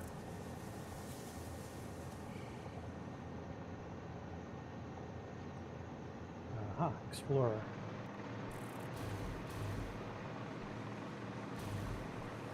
Oh, there it is. I just gotta figure out how to get down.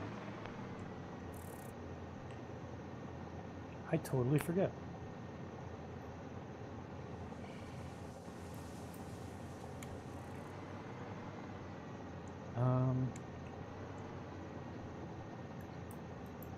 Help. I'm stuck. How do I get down? Wow. I can't believe I remember that.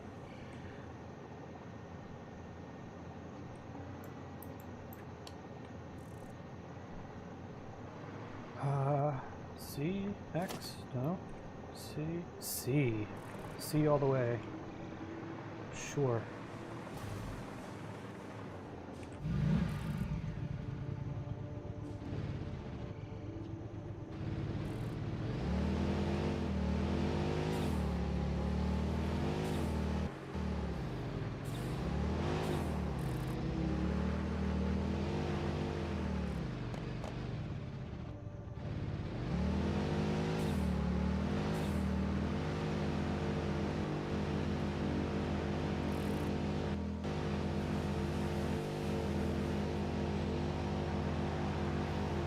So I'll show you this is basically my petroleum power plant way out here.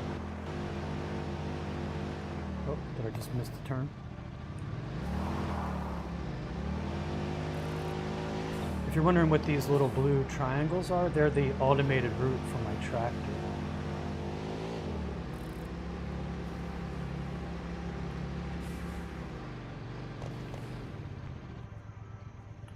Let me catch up on chat here real quick. Oh, Julia's here. Hey.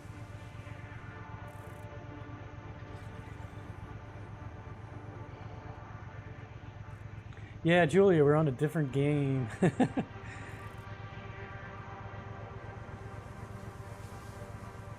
Yeah, you would think arrow down, but no, it was C. Yeah, this is my finished game that we loaded in just for me to do show and tell. This was 35 days of me playing.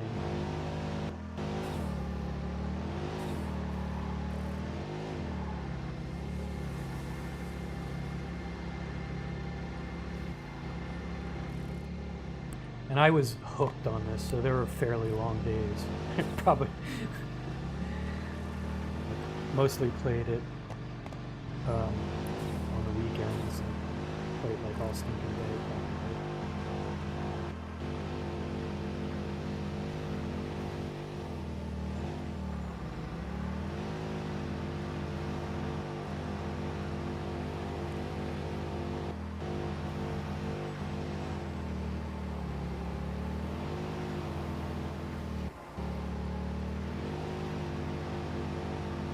These maps are actually quite large.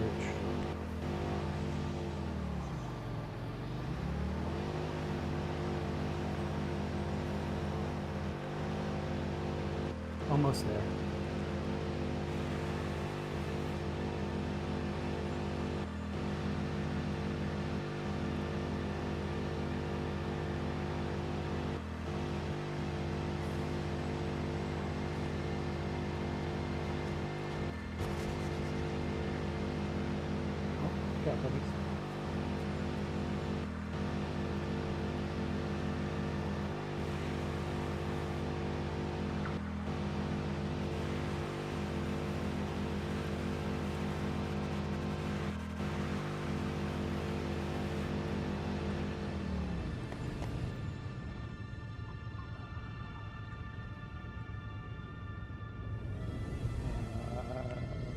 Out. Wow, it's amazing how quickly you forget this stuff. Oh, I got a horn. Nice.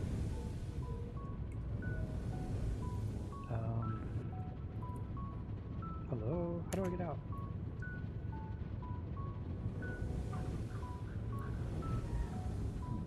Totally brain dead.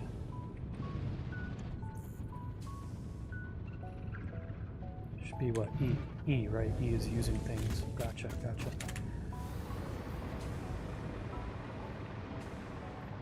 Yeah, so this is my crazy power plant. And plastics factory, because, you know, plastic is petroleum based here, so. Yep. Power plant. plastics, more power plant. I ended up, you can actually, you know, go as far as making nuclear power and stuff in this game, you know, later on. I ended up never bothering, oops. Actually, I ended up never bothering because I was just able to power enough of things with petroleum. Plastics are kind of crazy when you're manufacturing because you actually have plastic waste, you actually have waste products that you got to deal with. And the waste products you can use for things as well. So it becomes rather crazy, but you also get, you have these awesome sinks.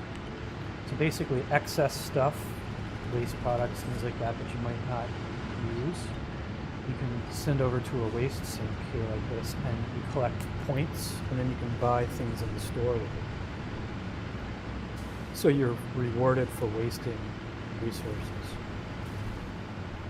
Probably not the best thing to teach young kids, you know.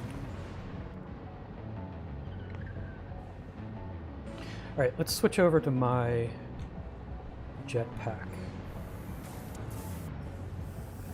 Actually, let's drive back home. And I'll switch back to my jetpack, and I'll show you a little bit more of the map from the sky, and then we'll go back to the regularly scheduled program.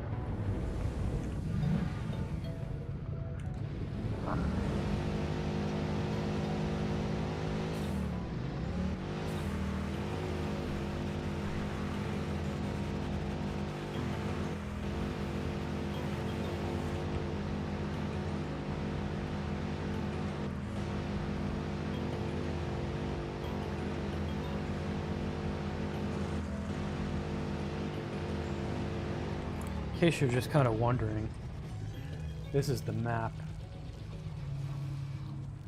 Black parts are areas that I haven't even been to yet. So we're just here. Our hub and everything, of course, is over here. So there's quite a lot going on this map. Hey, dude! What's up, man? Wanna race?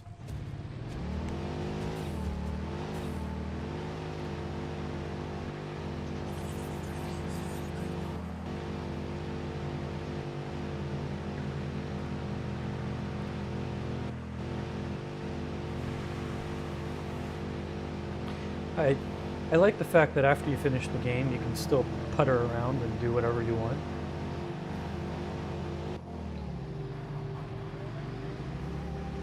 So you don't kind of like lose out on the world that you spent a month of days building.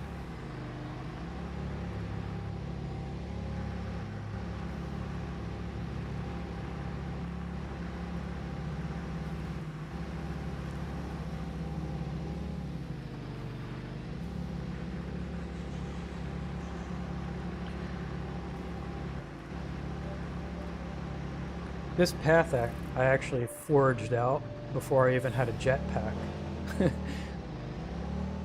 So I had to wander to the, through the woods and everything, and sit there and hack down trees and everything.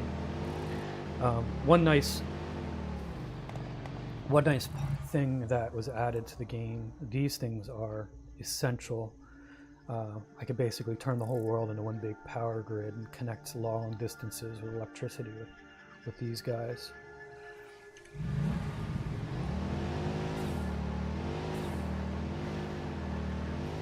Otherwise, like just putting regular light poles every so many 100 feet is super annoying.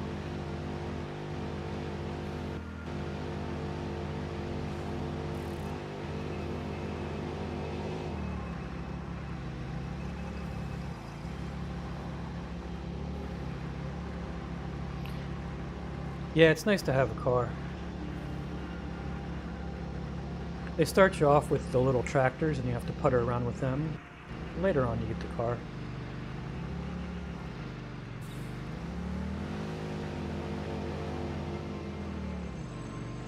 You usually try to keep it parked in relatively the same spot here, so I remember where it is.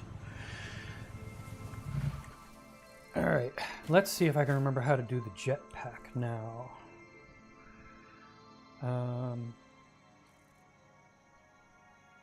Let's think.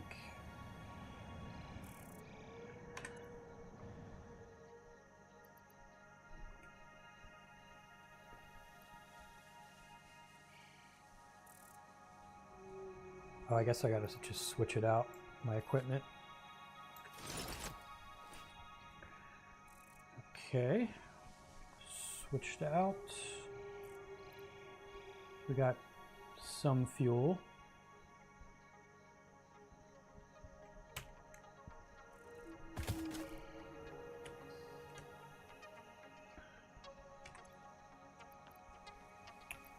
Let's get more fuel. So this is over here, they call it the dimensional depot. What you can do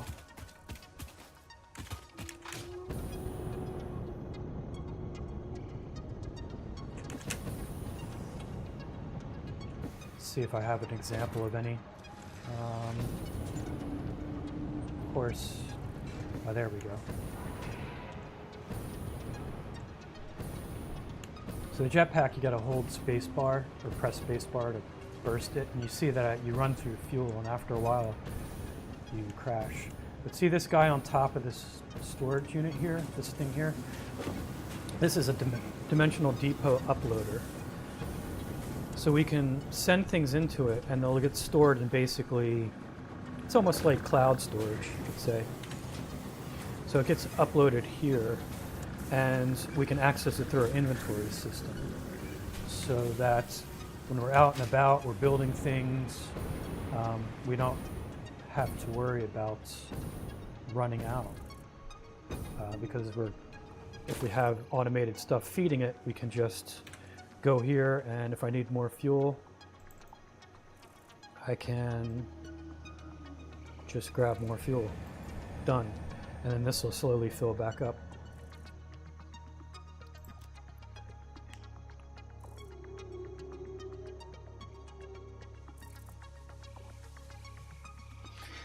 For sure, yeah.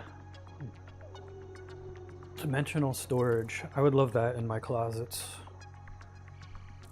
I should show you the closet. I have this one closet that it basically just has my hot water heater in it, but it's for an apartment, so it's just half height. It's only like waist high. So there's a shelf over it, and then there's random space, where I have tools and everything.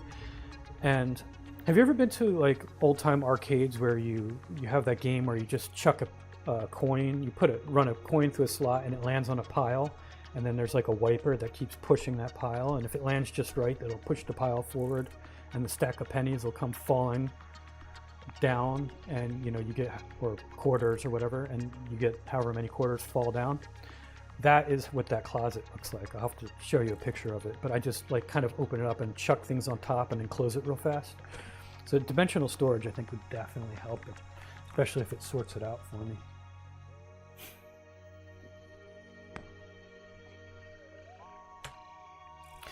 So we got fuel. Let's head to bauxite in the boonies, shall we? That's where I mine bauxite to make it turn into aluminums. Or aluminium, as it's probably properly spelt, right? Let's see, how do I get there?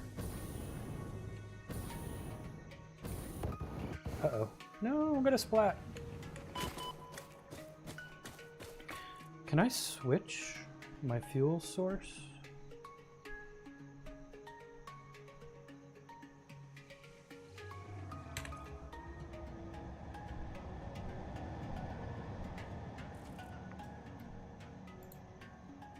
Preferred fuel. Solid biofuel. Believe it or not, I find that it burns longer. It seems this thing's actually better with running solid. Oh, running. Oh, that's not it. That's not what we wanted. Not biofuel. Oh no, we were doing the right thing. Liquid biofuel. Yeah, okay. As opposed to packaged like regular petroleum fuel. So liquid biofuel actually works best. If I can get it to select it. Okay, never mind. Originally you have to start out with those little pellets and you don't get much burn time. Alright, where am I? Bauxite in the boonies. Okay, I think we gotta run and then launch, and that gives us our, there we go.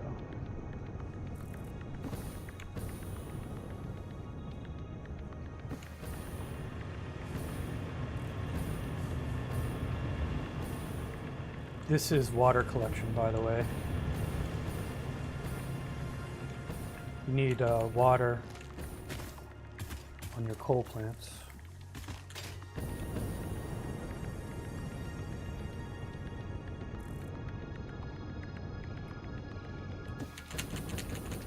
If you spam the space bar, you actually get a little more lift out of it before things die.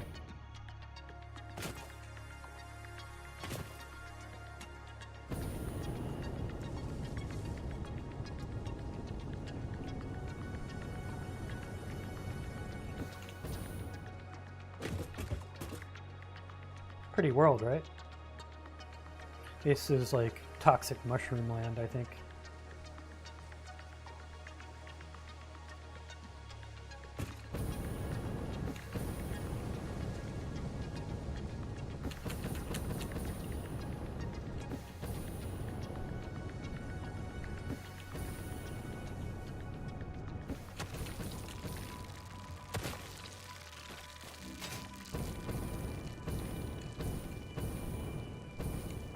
Play the game. Will Brian make it, or will he crash and die?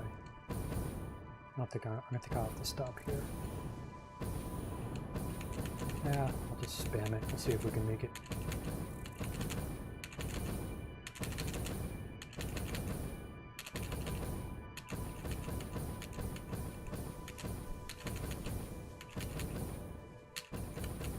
Will he make it? I think I will.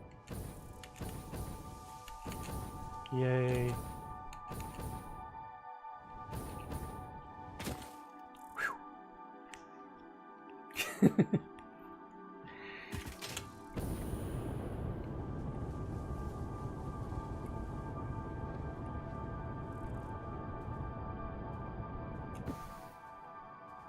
Hey, buddy.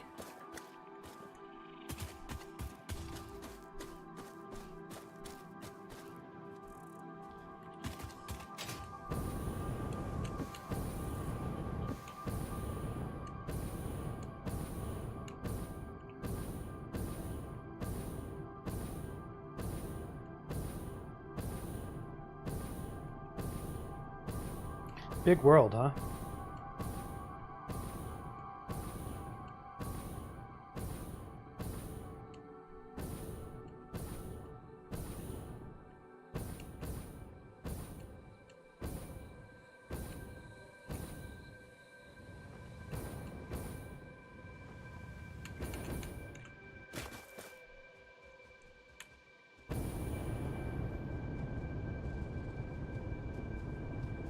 This is poisonous stuff, but we actually have a filter on that's keeping us from dying. Oops. Alright, we're almost to the bauxite in the boonies.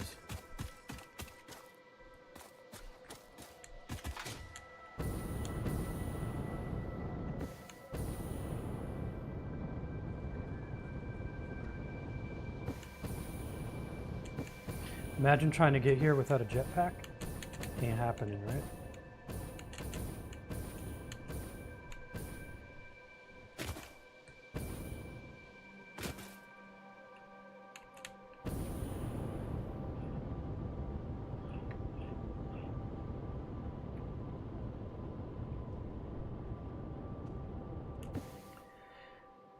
Yeah, after a while you get a sense for what you can, where you can go and what you can do with the jetpack.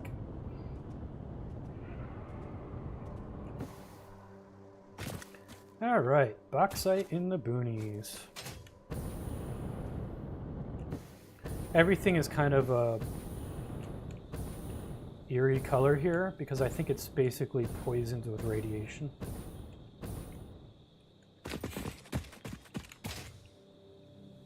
See, like if we get near this guy's actually glowing green because he's actually radioactive.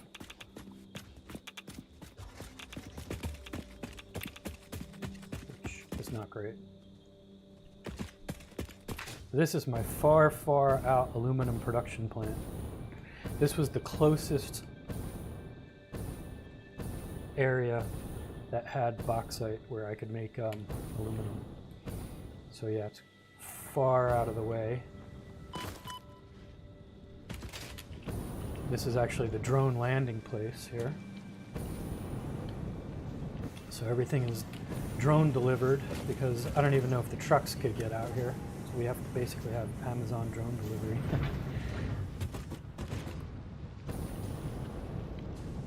Not a hell of a lot to it. Aluminum production is kind of annoying. There's like byproducts, and then you kind of use the byproducts later on. So yeah, it's weird. There's a lot of steps to it. Let me switch over.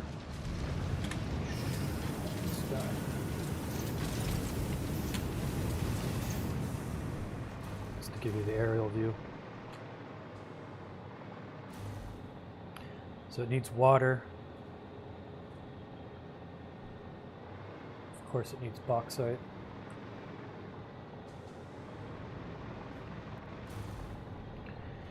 And then you need power to power everything. So I have a power plant over here.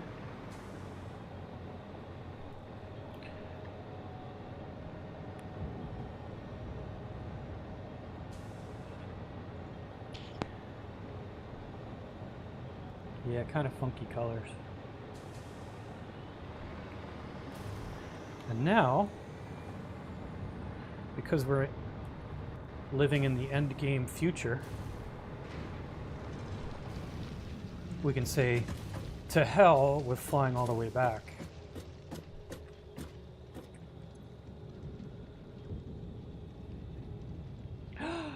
Not linked. What?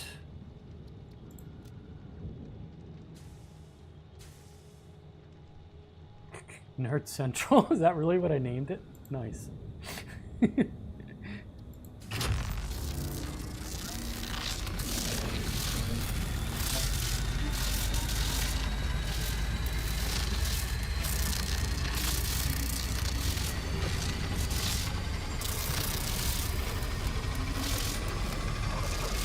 I think I keep them unlinked because they consume a lot of power.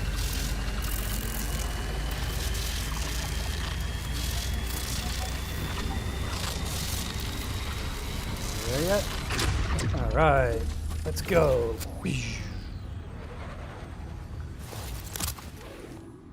Done.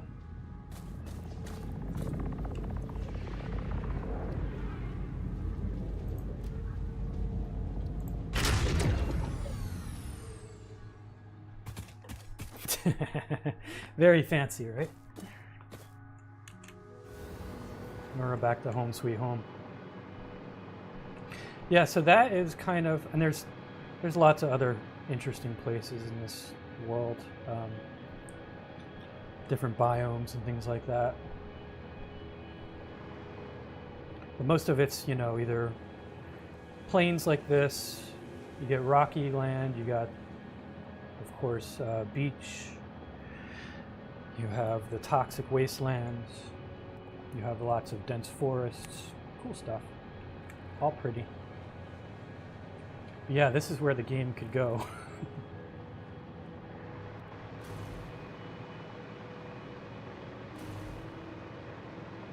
There's some underground bits too, here and there.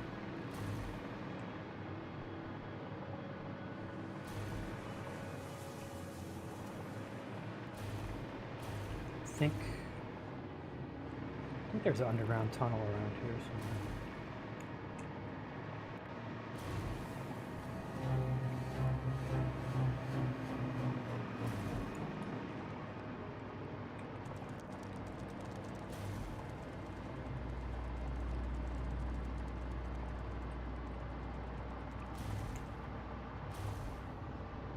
Yeah, so much to the game.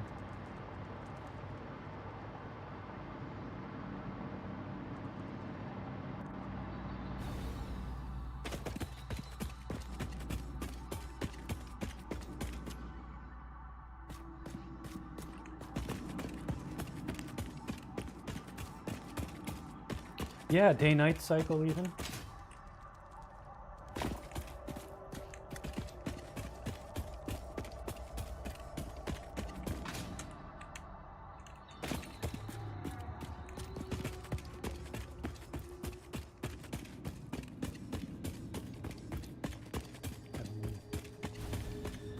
Where this leads to. Oh, okay. The back end of my strange alien matter. This is where we get, this is my strange alien matter mine.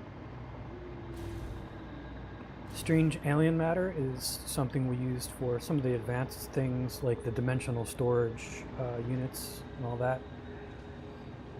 And it talks to us, which is a little disconcerting. I'm actually surprised it's not, we probably killed it off. I'm actually surprised it's not saying things to us right now. Sometimes it whispers to you.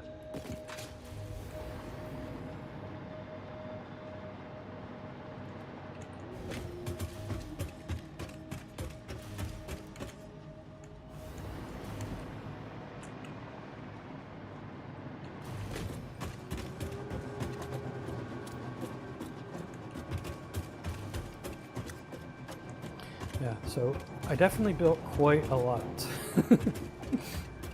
And there's more there's actually some more parts of the map I haven't even shown you that I've built up, but I don't want to bore you too much. Crazy stuff though,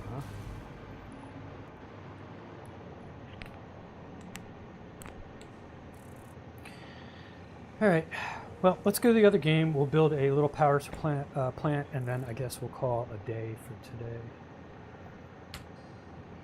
So, load game. Totally gonna work live stream. Day 3-1. Load.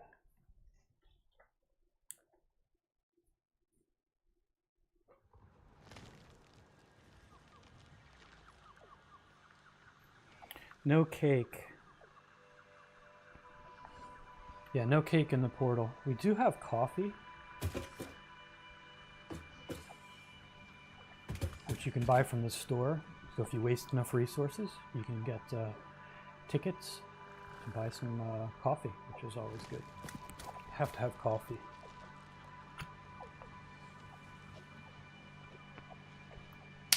Okay, back to primitive land here. Let's make Mr. Power Supply.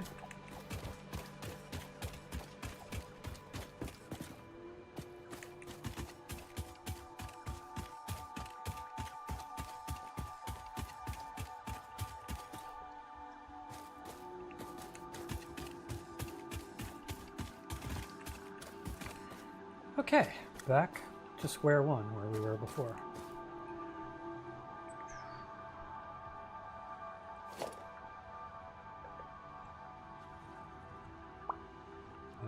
Storage, organization, storage.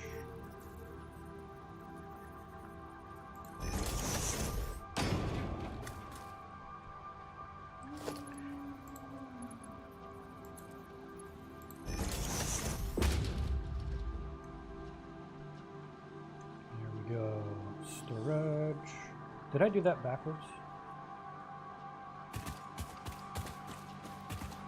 No, it's doing it the right way. There's a storage, there's a goes into and there's a goes out of. That's the goes out of. build one over here too.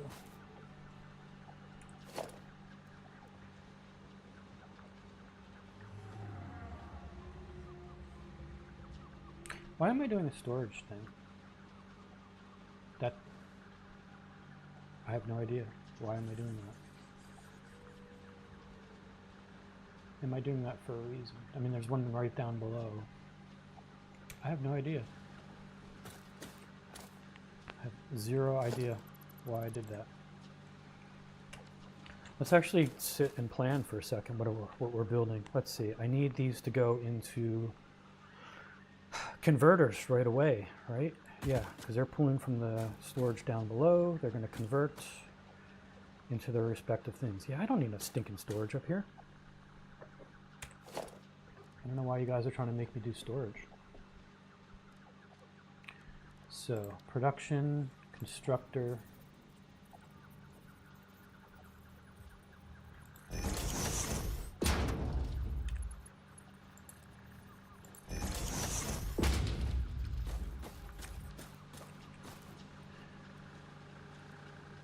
So, see, we can choose biomass from wood or biomass from leaves.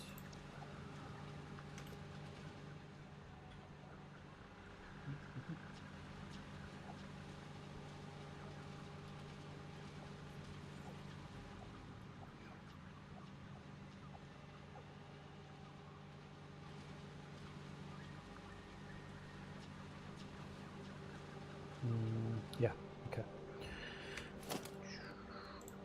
Constructor.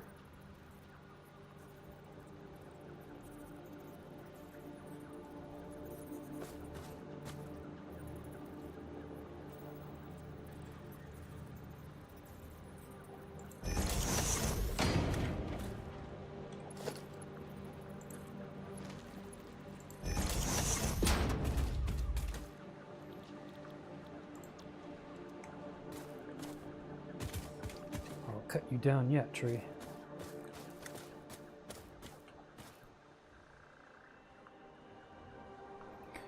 Cool. Now we can merge those two into one. You know, maybe I'll make a lookout tower so I can set this stuff up a little easier.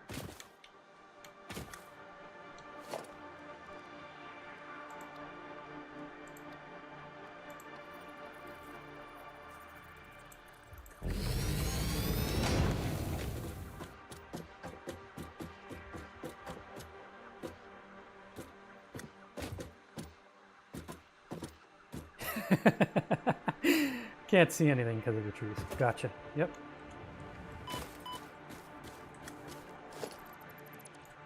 Never mind. All right, where do I want to build? I can build actually out towards this way, I guess. So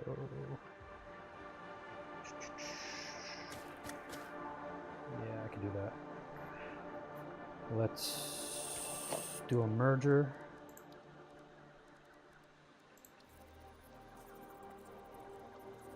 Out going around this way.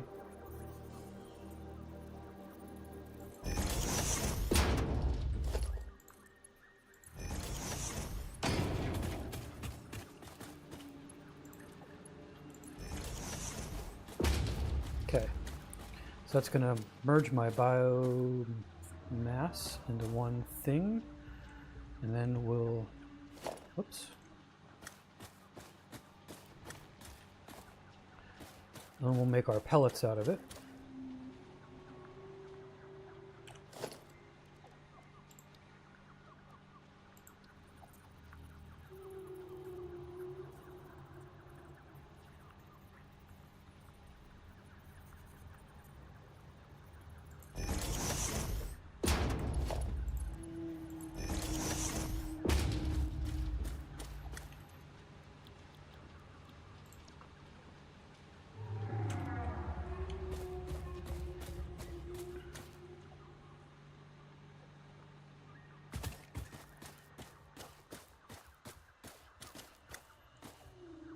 For me.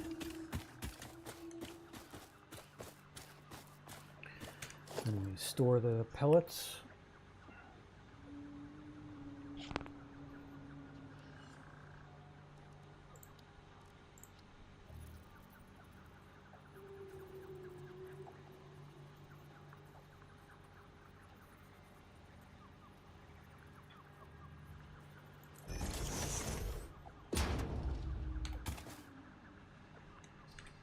Oops.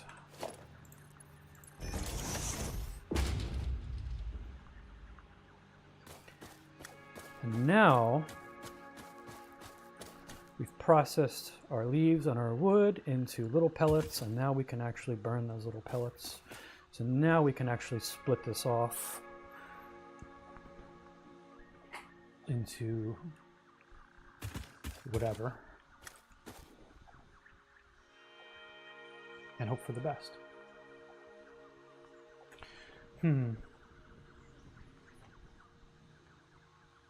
Just wondering. Should I split?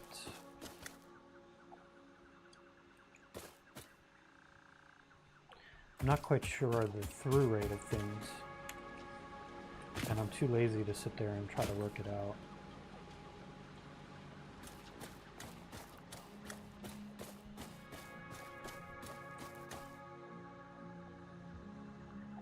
What I'm thinking is I actually might want 2 of these, feeding 2 lines that are going to split the 3 with 3 burners each.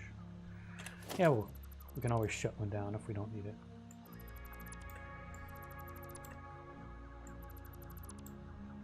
So weirdly we combined, and then we're gonna split apart again.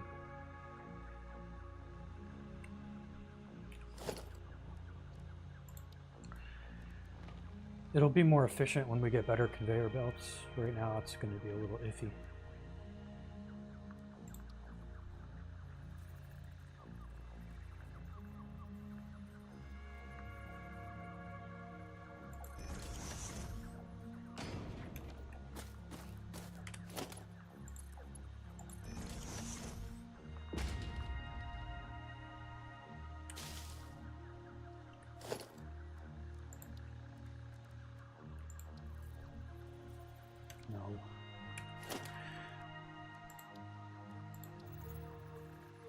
So that's bio things into you.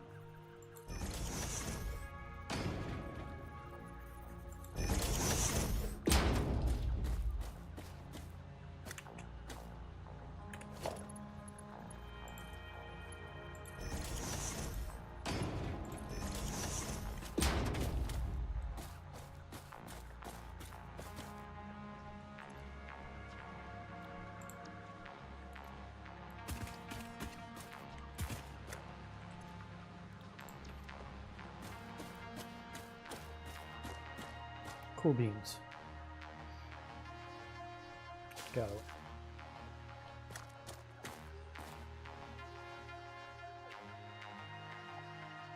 Yeah.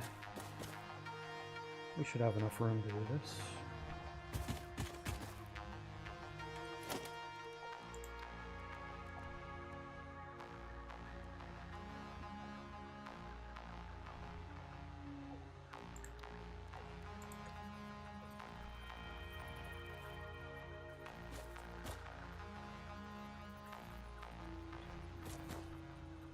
Where? Touchy, touchy.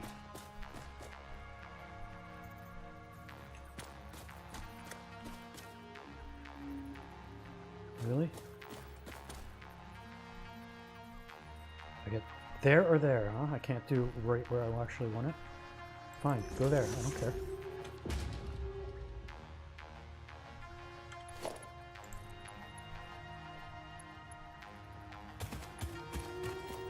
Yeah, not gonna work.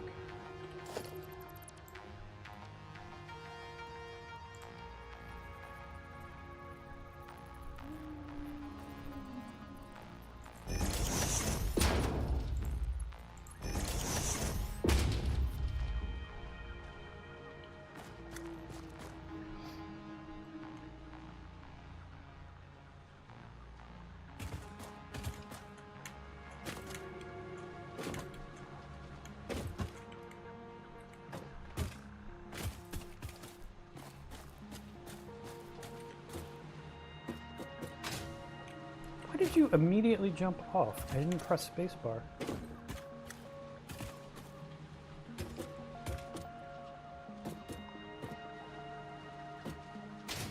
There we go.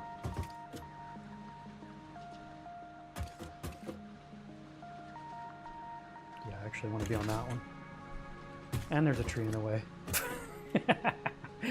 Never mind. Thought I was going to be clever and be up top. Nope.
Oh no! Iron plates. Okay, that's fine. Good enough for now.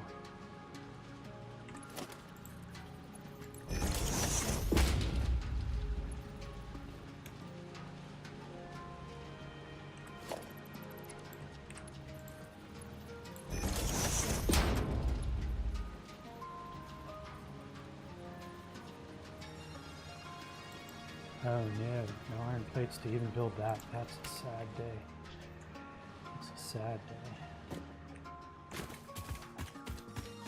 Nothing to do now but jump off a cliff.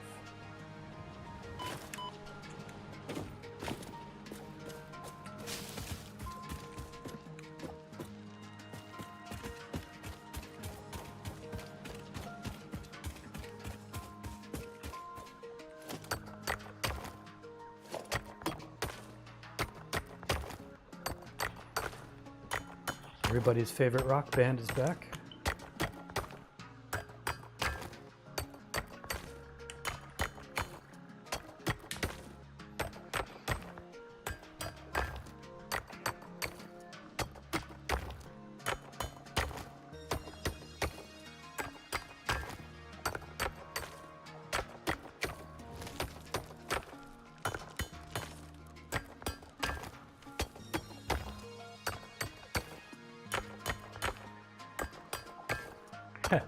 My piano, getting dusty, if I'm honest. I think pianos are sort of like when you buy a treadmill, you know, you use the hell out of it for the first month and then kind of forget about it. Kind of the same thing. Although now that I'm a man of leisure, maybe I can find time to get back to it. We'll see. I do enjoy it, so I don't know why I stopped. I really just... It's hard to force yourself to find the time, right?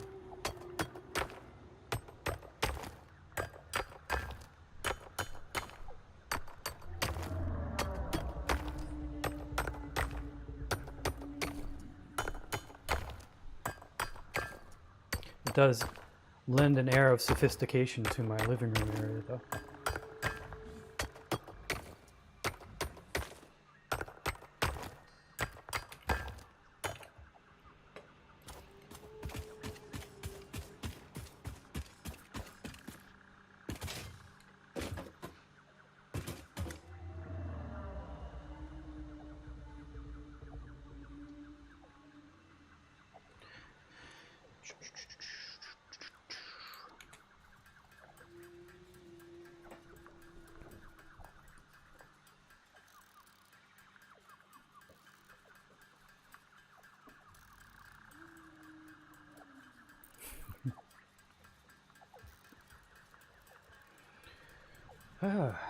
Looks like YouTube still says we have an excellent connection, which is quite nice.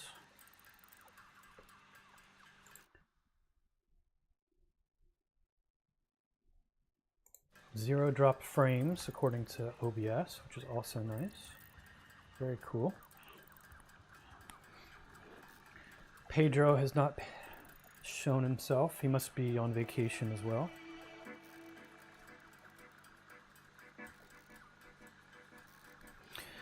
I guess the AI bot that handled my cable modem problems the other day did a good job of fixing it.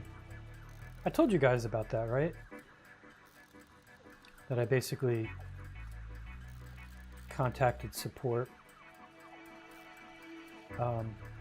you know, through a chat, and you know, it explicitly said it was like a chat bot, but then that chat bot passed me off to quote unquote a real person, but they basically kind of acted like a chatbot too, so I have a feeling that they were, but they did their job probably better than a normal person and actually fixed my problem. So not quite sure how to feel about that.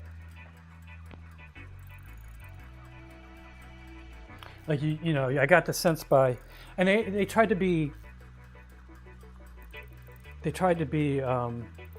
informal and ask me questions sometimes while it was quote unquote doing something, to try to, you know, keep there from being too much dead air, so to speak. But it was in a very chat body manner, the things I asked and stuff, so it was kind of weird. And then a lot of times it would respond with more typing faster than like a normal person could do. So yeah, definitely a chatbot, but interesting that it made me question whether or not it was, because it could be a person with some canned responses that they can press, you know, you would think they would have. So who knows? But very odd. It's a weird world we live in.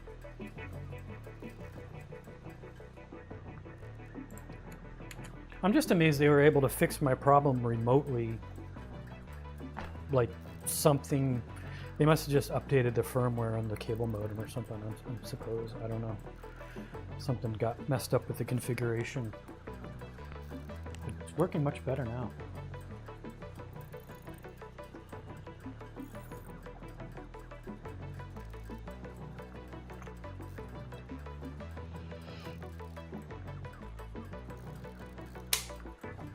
Yeah, they got to learn to not respond with 3 paragraphs of text in the 2 seconds after you've asked them a question.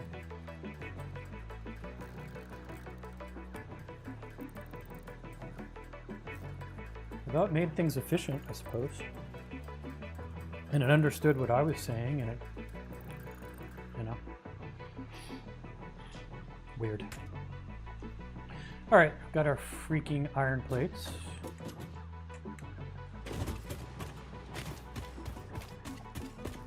Finish this power plant.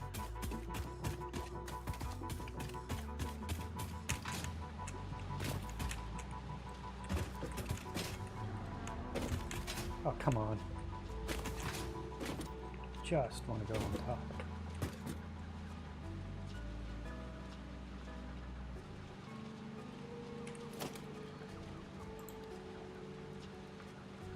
Power.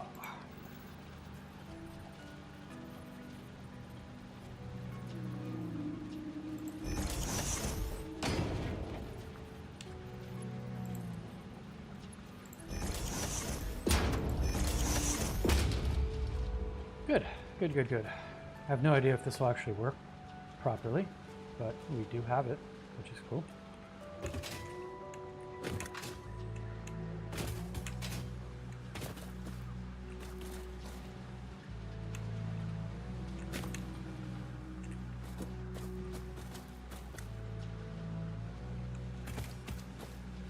Do you have a ladder? I would like to go on top of you.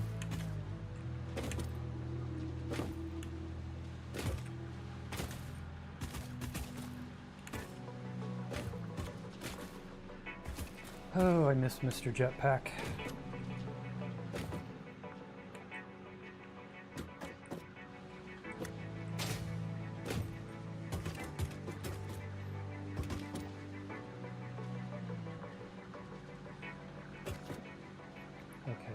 so there's our pole.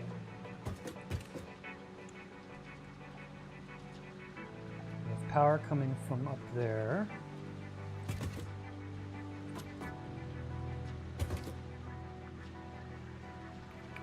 This is going off to our copper, I think.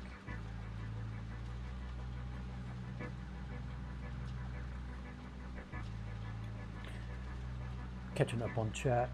Our company had to send out an engineer and the issue got fixed beforehand. I had an email exchange with a human. I think what gave it away was that he didn't know about the call out.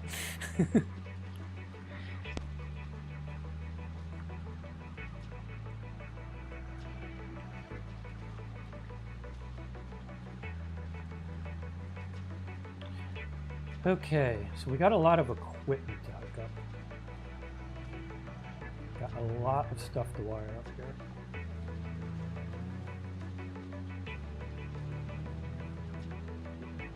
So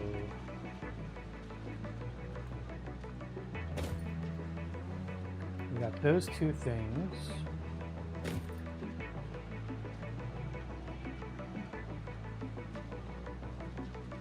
Well, let's just start hooking stuff up.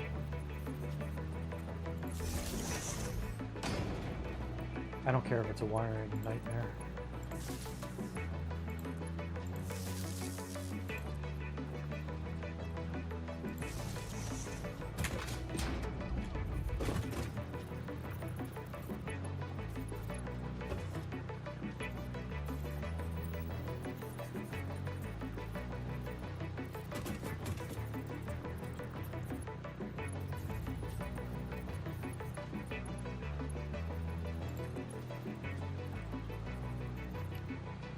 Alright, so those are done, and this guy, I probably need that one.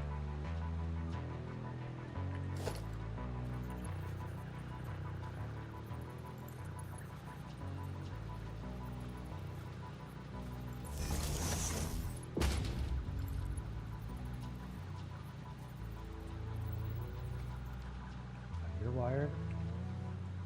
Oh, those guys aren't wired though.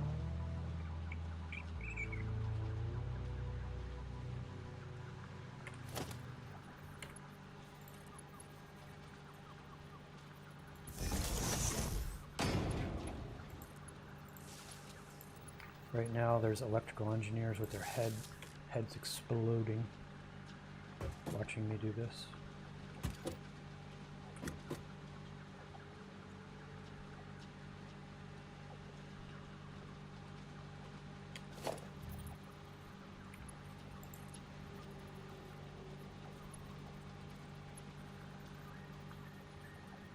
Hello, come on.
I think that's got it all.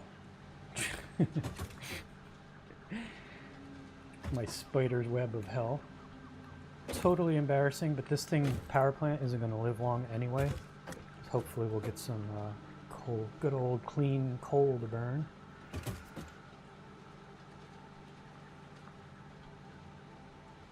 Okay, nice. Now we need collect some raw materials. And we don't have a chainsaw yet, because we don't have pellets yet. So it's just picking leaves for now.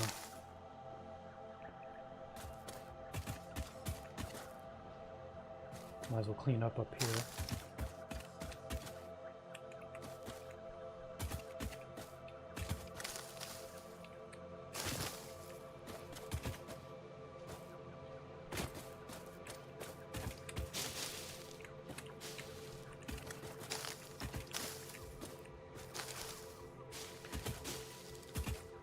Welcome to Gardening with Brian. I'm your host, Brian.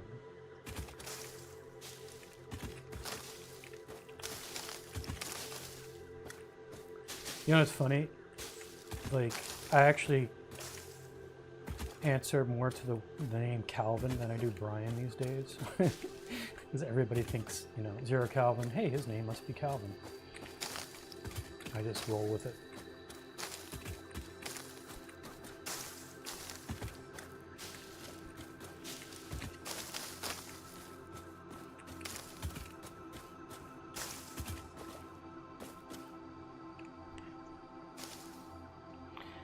Definitely. Fibrous whatsits are the backbone of any game. That and coffee. Got those two things, you got half your game made right there.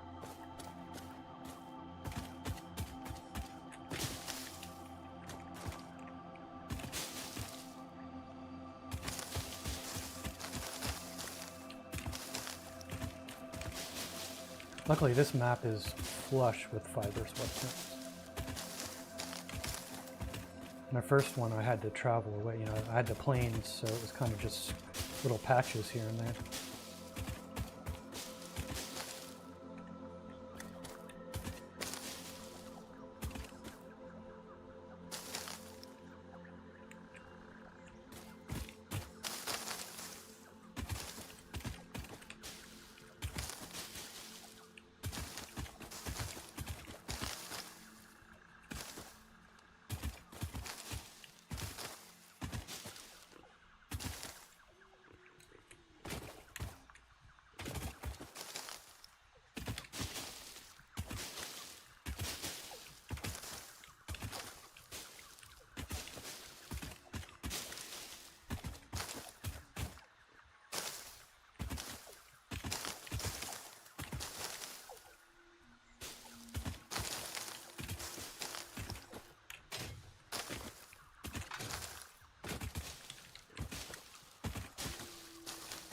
So many fibrous whatsits.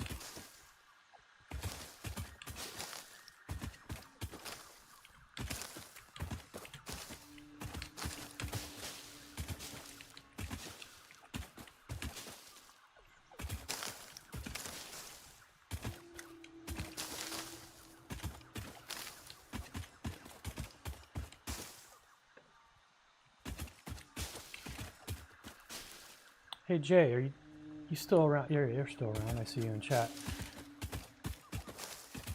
Did you ever go back and like play Raft after they? I assume they added more to the map. I remember we got to a point where it ended and they were going to add more, and I don't remember if we ever went back and played more of that. I think we did, but I don't quite remember. I think it was Raft. Was it Raft that was? I don't know, all those games blended together.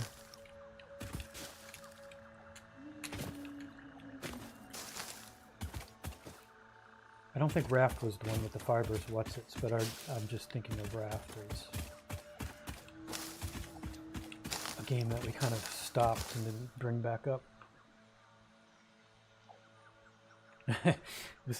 The update was so lame you couldn't get excited about it. I hear you. It was a good game while it lasted, though. It's better than you think it would be when it starts out just going and collecting flotsam and jetsam from the water on a raft.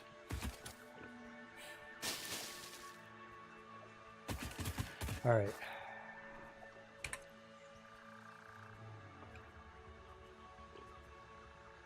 Doing pretty good.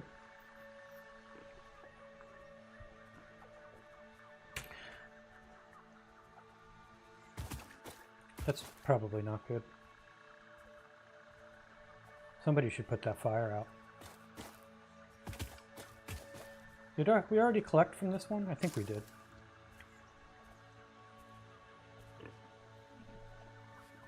Oh, supposedly now... Oh, we did collect because I don't see any stuff. Supposedly with this update, I can actually dismantle this stuff now. Yeah, check it out. You couldn't do this before. So this actually yields us more raw materials. Can't dismantle him. So after you collect the hard drive from the crash site, you're actually allowed to dismantle the stuff. Which is nice because it cleans up my pristine little pool here.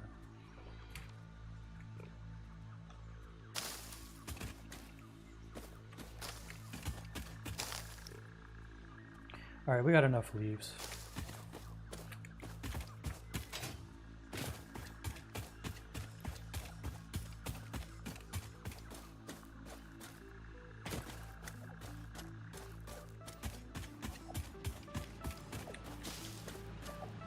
Okay. Wood on the bottom.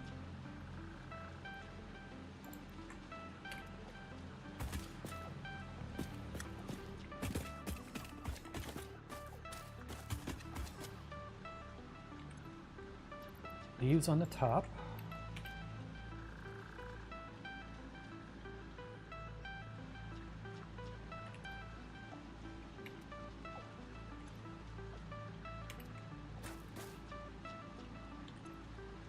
Oh, I want the top one.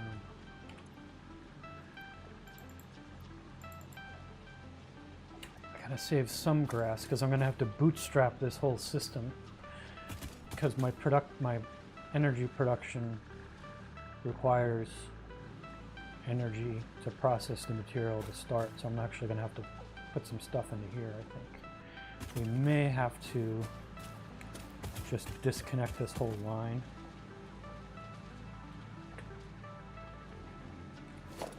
May just shut down my production line for now, so that doesn't draw energy.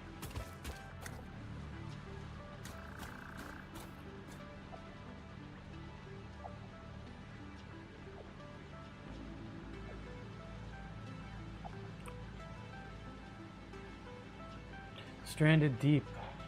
Gotcha. Yeah, yeah. I remember that one.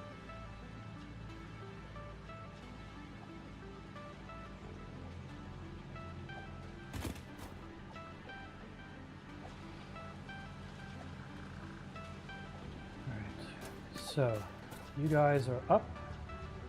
Looks like you're all filled up. Let's see if we can get this party started.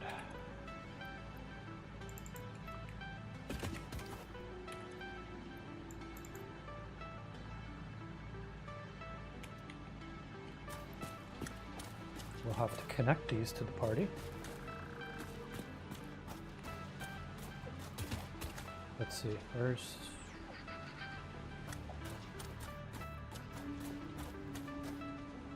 That's going up topward, so I can just attach to there. One to the far one. One to the near one. You guys are green, which means it's powerful enough to power my processing machinery up top here.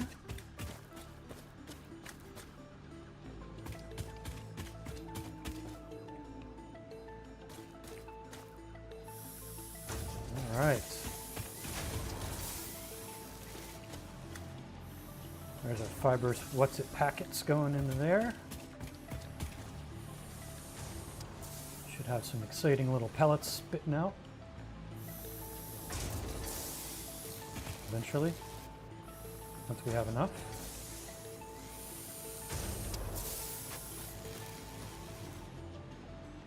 Ooh, pellets.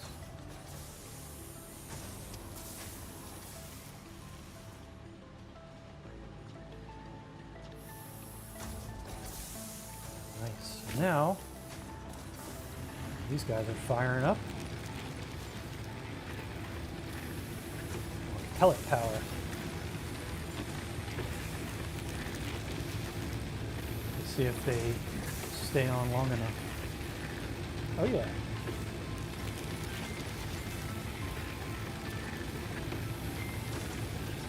Totally going.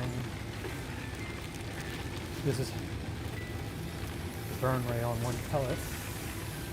And that's collecting. Beautiful. I think this is actually going to work. Good. We got power going.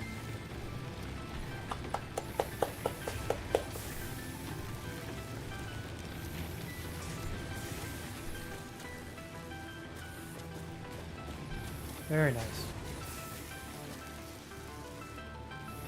Let's just admire our beautiful work here.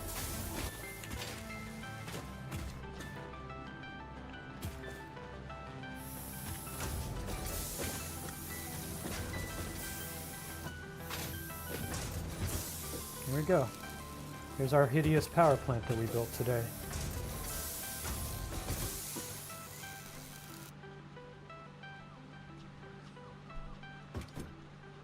Very cool. All right, guys, I'm going to save this.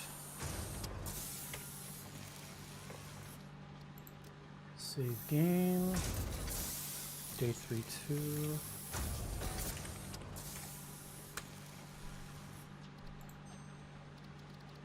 Exit to the desktop. I think that's it for today. Unless you guys want to see anything 3D-ish, actually maybe I can show you Synth Eyes if you wanted to see this. This was the tracking software.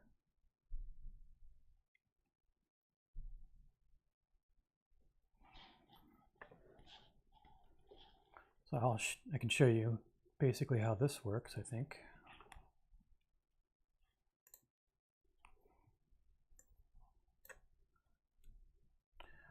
Let's see, what can I feed it?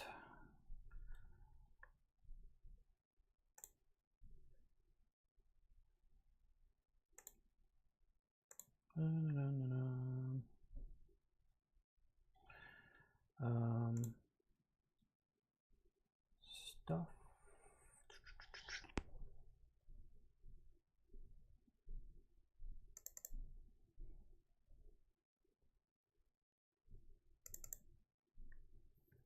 Yeah, I could feed it one of these.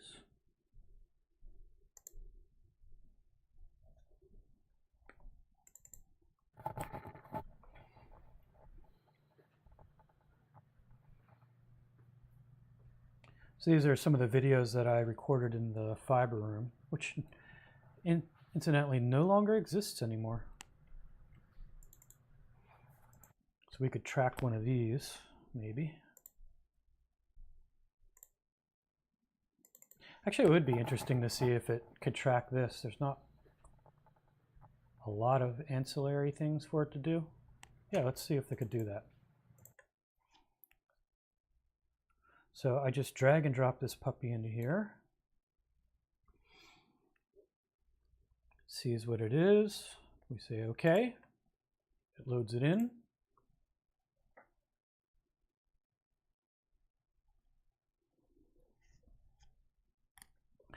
And then we click auto.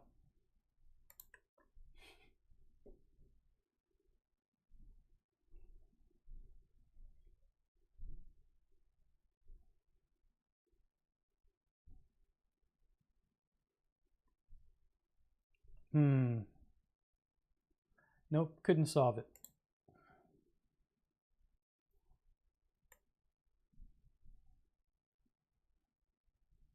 Actually, I think it goes off into the weeds.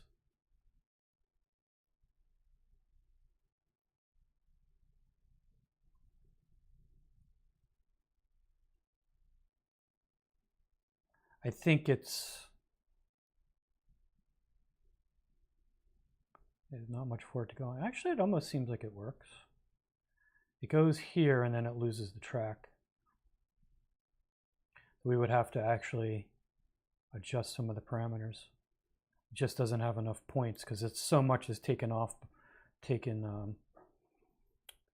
by this blank table. Didn't have the foresight to put tracking markers on the table, I suppose. I didn't think that one was going to work, but it was worth a shot.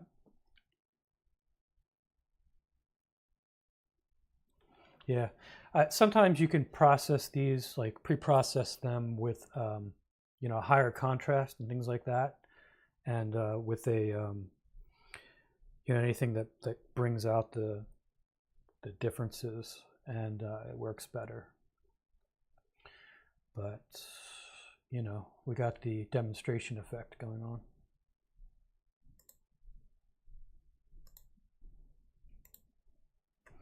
Let's see if I can find a better example.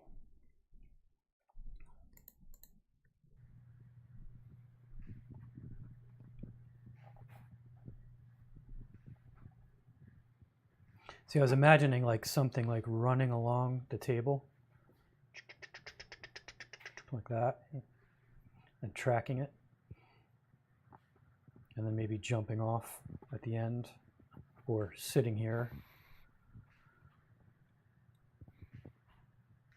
and waving or something.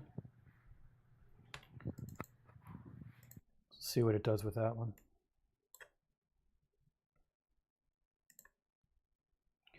Sure, it'll be.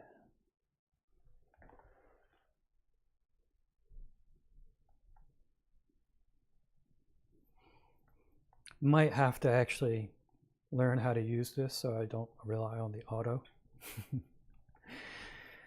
But I got biased into using it because it worked the first time I used it, you know, so now I'm all, I think it just is supposed to work perfect every time now.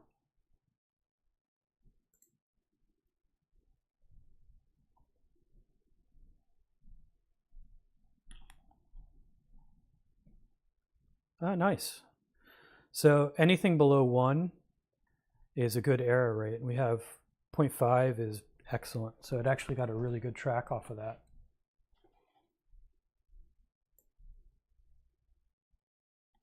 So you can see this is the different views, and you can see our camera track.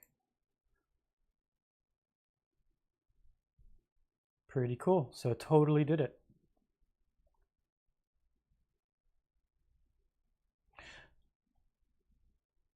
So what we would then do is we would have to define like our coordinate system, which you could base off of the tables or something like that. There's many different ways of doing it. You can do it between points. There's also a way of doing it with lines. So I can draw lines and say, okay, from here to here, that's my x-axis. And I can define that length so it knows a scale. And then I can say, you know, this is negative y or something like that. And then I can define like a z or z, some people say. And it'll reorient all this along with the, you know, new origin, and kind of scale the 3D world appropriately. But yeah, nice software, isn't it? Pretty cool.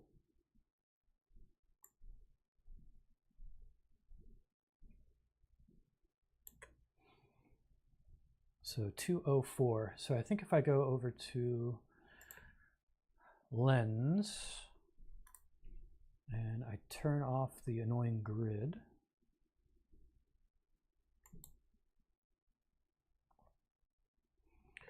then we can add a line, and I can say from here to here, it's x-axis with length.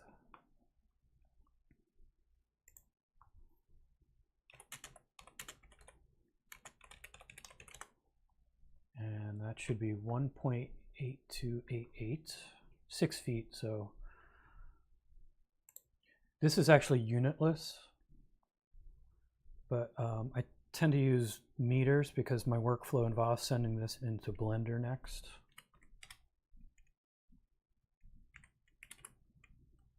1.8288.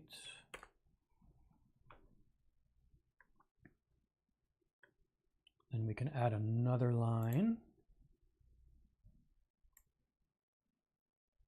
No.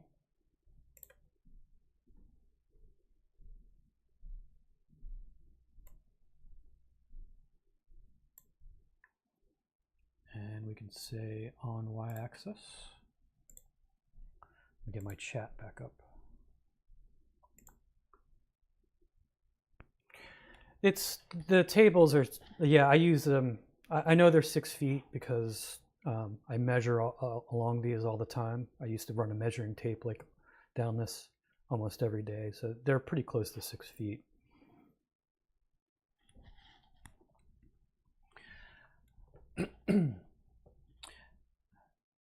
And z-axis, we don't have a lot to go on. Got a couple of lines I could use.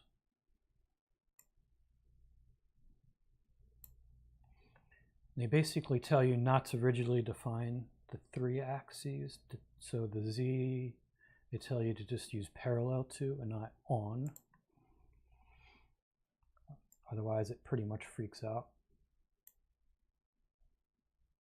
We'll get a few references here.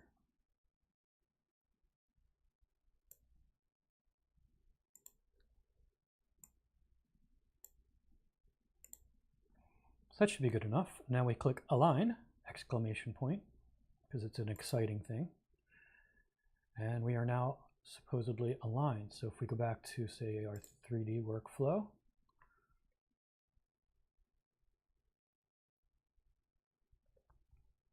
now our points are more aligned.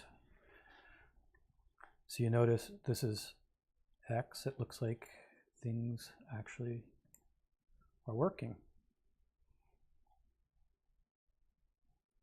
Because this is facing the table. So now you want, if you want the table surface to be your floor, you can pick some points on the table. Let me just find some that are truly on the table. Like we could pick this little point guy here, click on him. We can change his color so we can keep track of him. So he's orange. So now we can click whole, so removing everything. Go in our side view and we could just move that up to our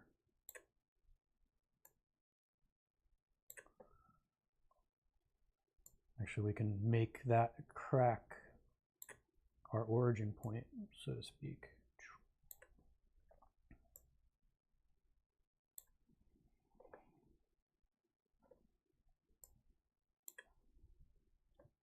So now this is going to be our floor. So when we place things in our 3D application, they're automatically going to basically spawn here as the origin point because we've set it up as our origin.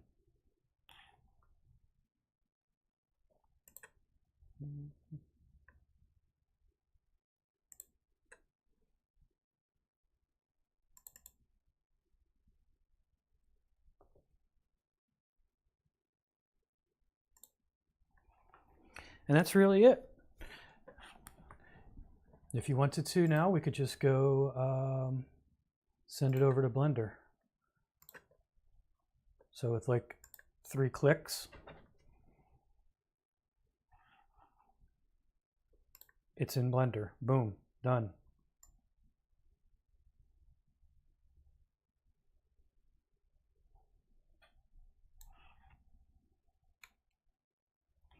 Yeah, I find that you can send it out as an FBX from Synthesize, but for whatever reason, iClone doesn't like the FBX that it produces, no matter what version, because you can choose which, what year the FBX was.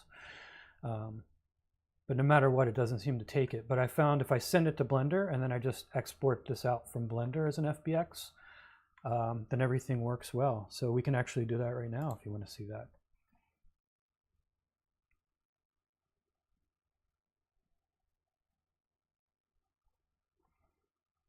Yeah, what we're viewing is we're viewing through the 3D camera right now.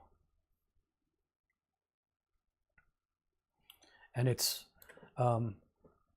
playing the video in the background in Blender and timing it frame by frame with the camera movement. So, and you can see by the grid and everything is lining up quite well. And you notice Blender's grid line is on our table because we made it to ground service.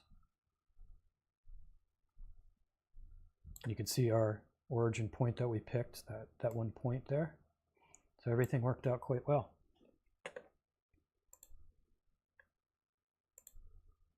iClone is still running. So now from Blender, I can go export FBX. And the only thing I found was for some reason I got to change the scaling to 0.1.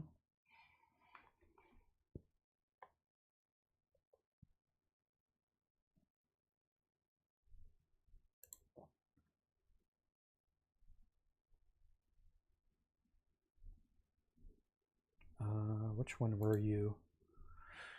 Did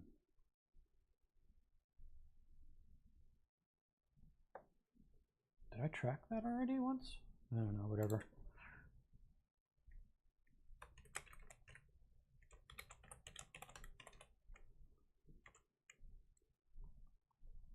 So we save our FBX in Blender.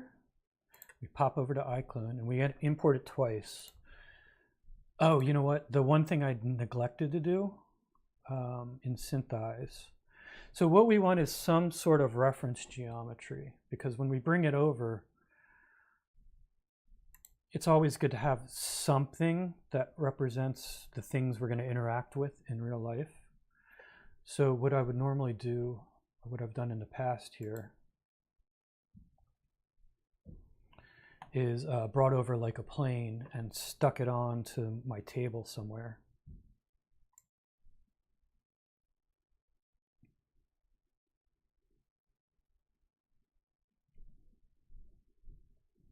So which one do we get a good view of? I guess this middle table. So we could just create a plane and stick it in here, and then we'll export it out.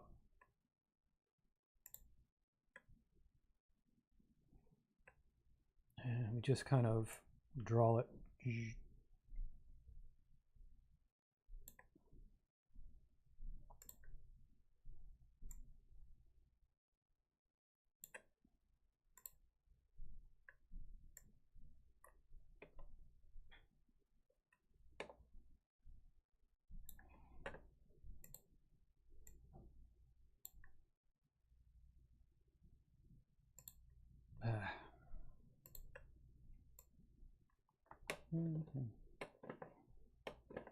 We don't have to be like super perfect with it, but we could just put this as a reference plane so we know approximately where our table is. It's just a thing. Sometimes it's good to have reference geometry, you know?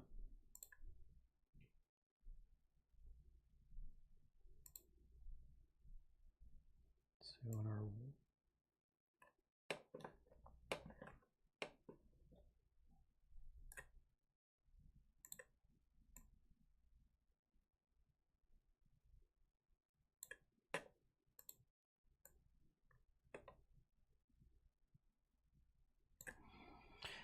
and to show you, this is actually tracking, right? Pretty cool.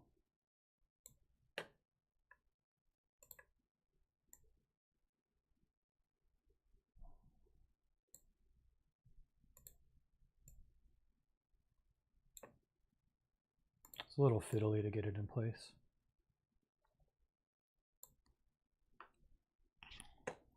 Yeah, for scale and just to see where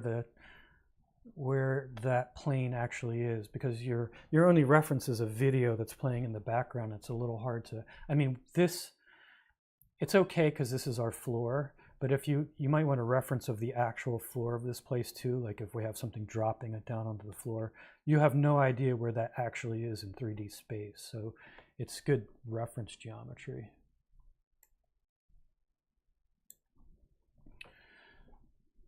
All right, so that's good enough.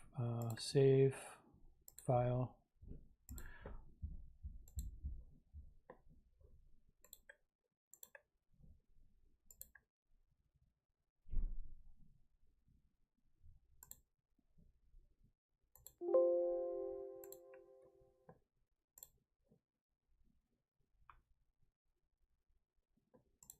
Okay, see, now we got this guy.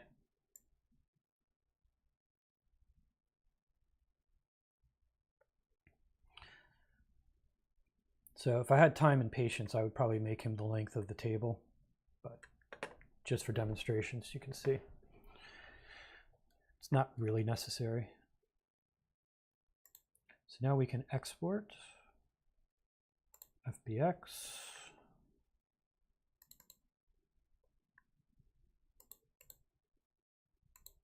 Oh, forgot to scale.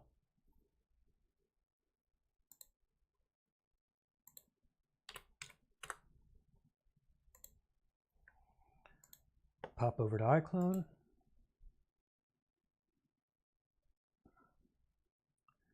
And import.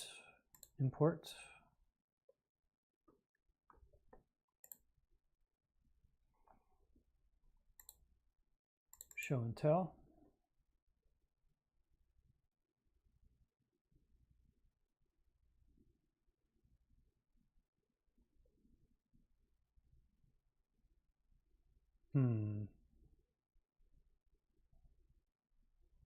Why are you just sitting there?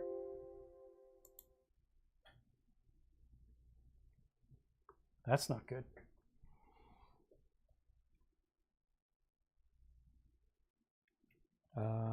Probably should have turned my trackers off.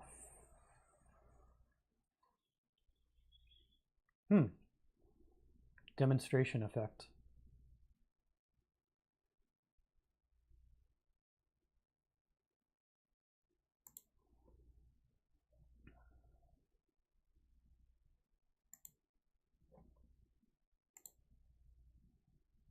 Totally died.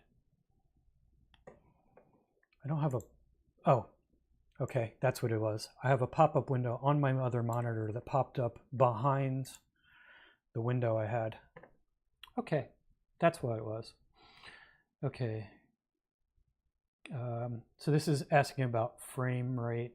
It doesn't really matter because we don't have any animations in that.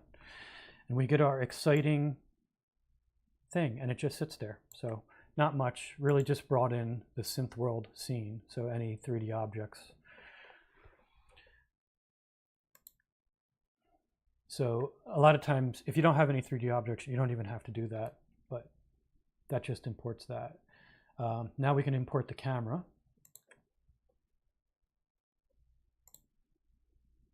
So it's the same file, we're just pulling the camera out of it now. And again, this is showing up on my other monitor. It's asking for scale, we leave it at 1.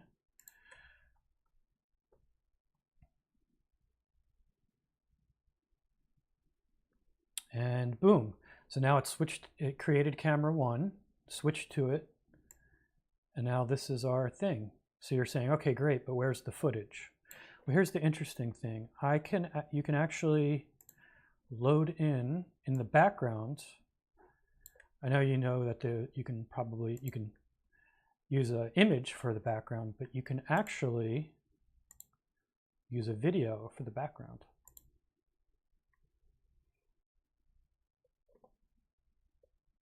Which now I'm going to have to remember where it is.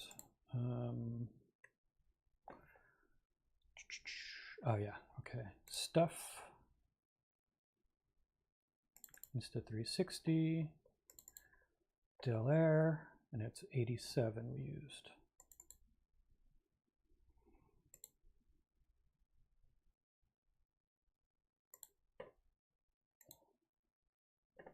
Pretty nice, right? We actually have a video. It doesn't stay perfectly synced while we're rendering it in real time. Like see as I'm scrubbing, it lags a little, or if we play it lags. But it is tracking. I also noticed, for whatever reason, the track is always, even when we render it, like we can do by frame, we can hit play. I noticed the camera the 3D camera leads the footage by 1 or 2 frames.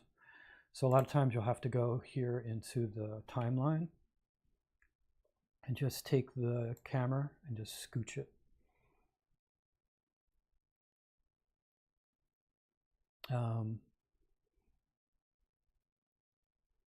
By 1 or 2.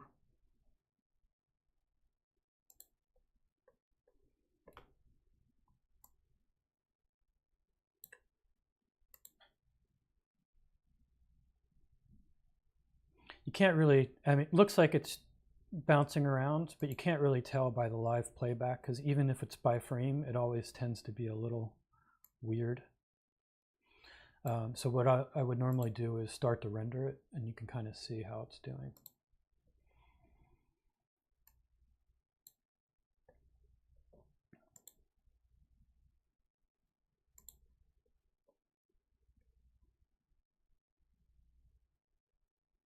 And we'll just do a preview render so it's quick.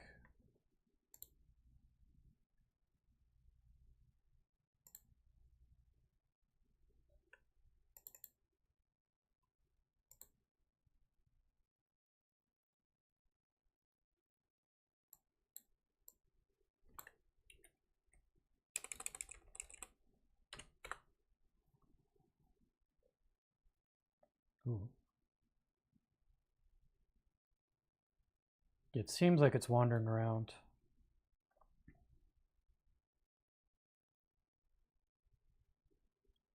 So we may have to move it 1 more frame.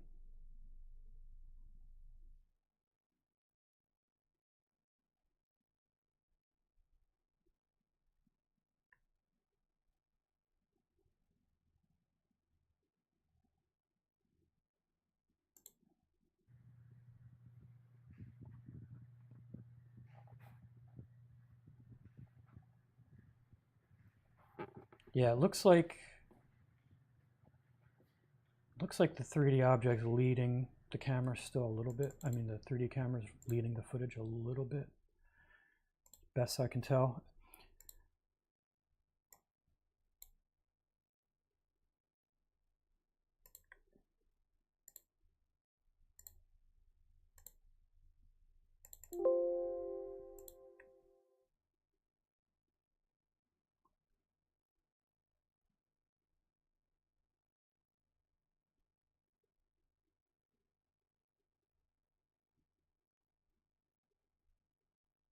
Seems better. Still looked a little off. May have to do it 1 more, but yeah, that's the general idea.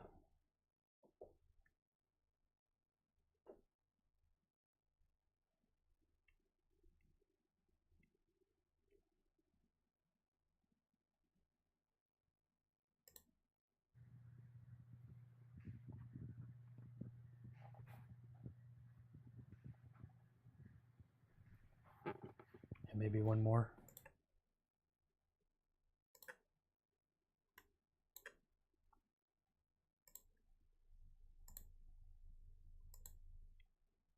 Nope, that was not what I wanted.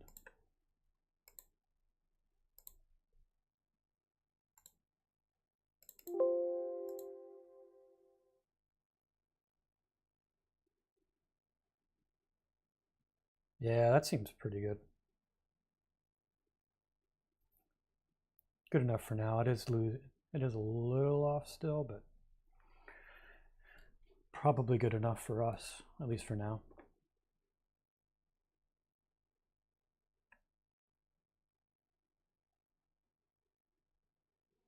Yeah, when things are moving, unless you have an object that's sitting there stationary, like we may have obstacles on the table that it's wandering around, so we'll want to get a good solid track, but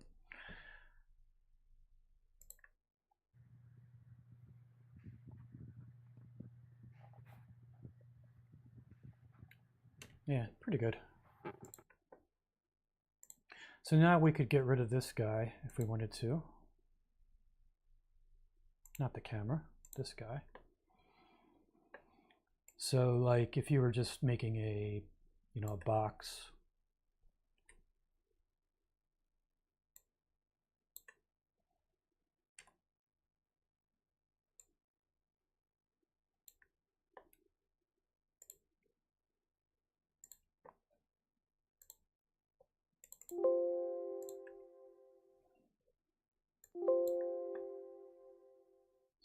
It is walking a little bit. Not bad though. Yeah, we would have to play with the timing.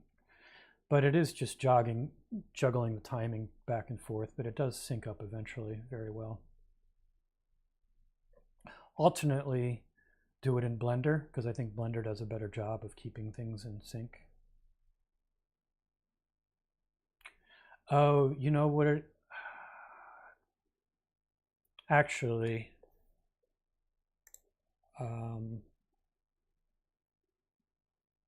yeah, I know what it is. So normally what I would do, I just use the raw camera footage. But normally, which I think, what is my raw camera? What is this? Properties. Yeah. So the raw camera footage is 29.97 frames per second, and we're matching it up with 60 frame per second 3D stuff. So normally what I would do is actually feed this footage through Topaz video processor, upscale it to 30 frames per second and lock it into 30, and then that way my timeline and my video is in the same. So that's why it's juggling around, because the video is every other frame.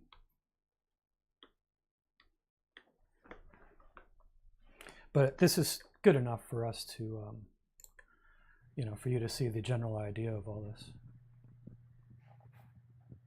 But pretty cool, right? It doesn't exist in this world, but now it is. I just wanted to show you kind of how generally easy the workflow is. Yeah, it makes sense, right? I mean, you can't have your footage and your 3D environment in different time scales. It's just not going to work. So either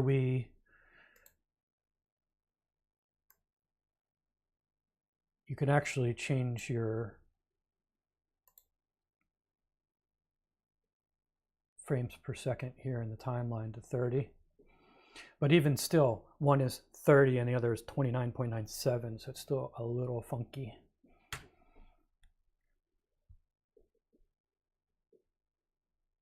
Yeah, right? Like old time's sake, I can pretend that Del Air is still manufacturing things. Anyway, guys, I am starving. I'm going to go get lunch.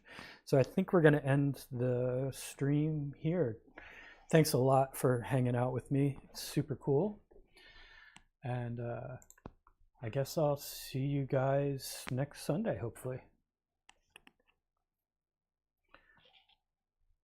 Let me... I'll keep the going here a little bit so we can chat, but I'm basically done.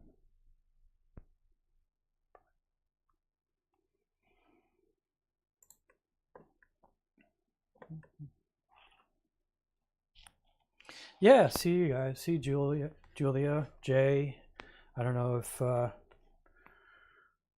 guess there are 2 other hidden viewers right now. 1 other hidden viewer. So Leo or Deviant or whoever else is still there. I'll see you guys next week. All right, let me find the magic button to end this. It's around here somewhere.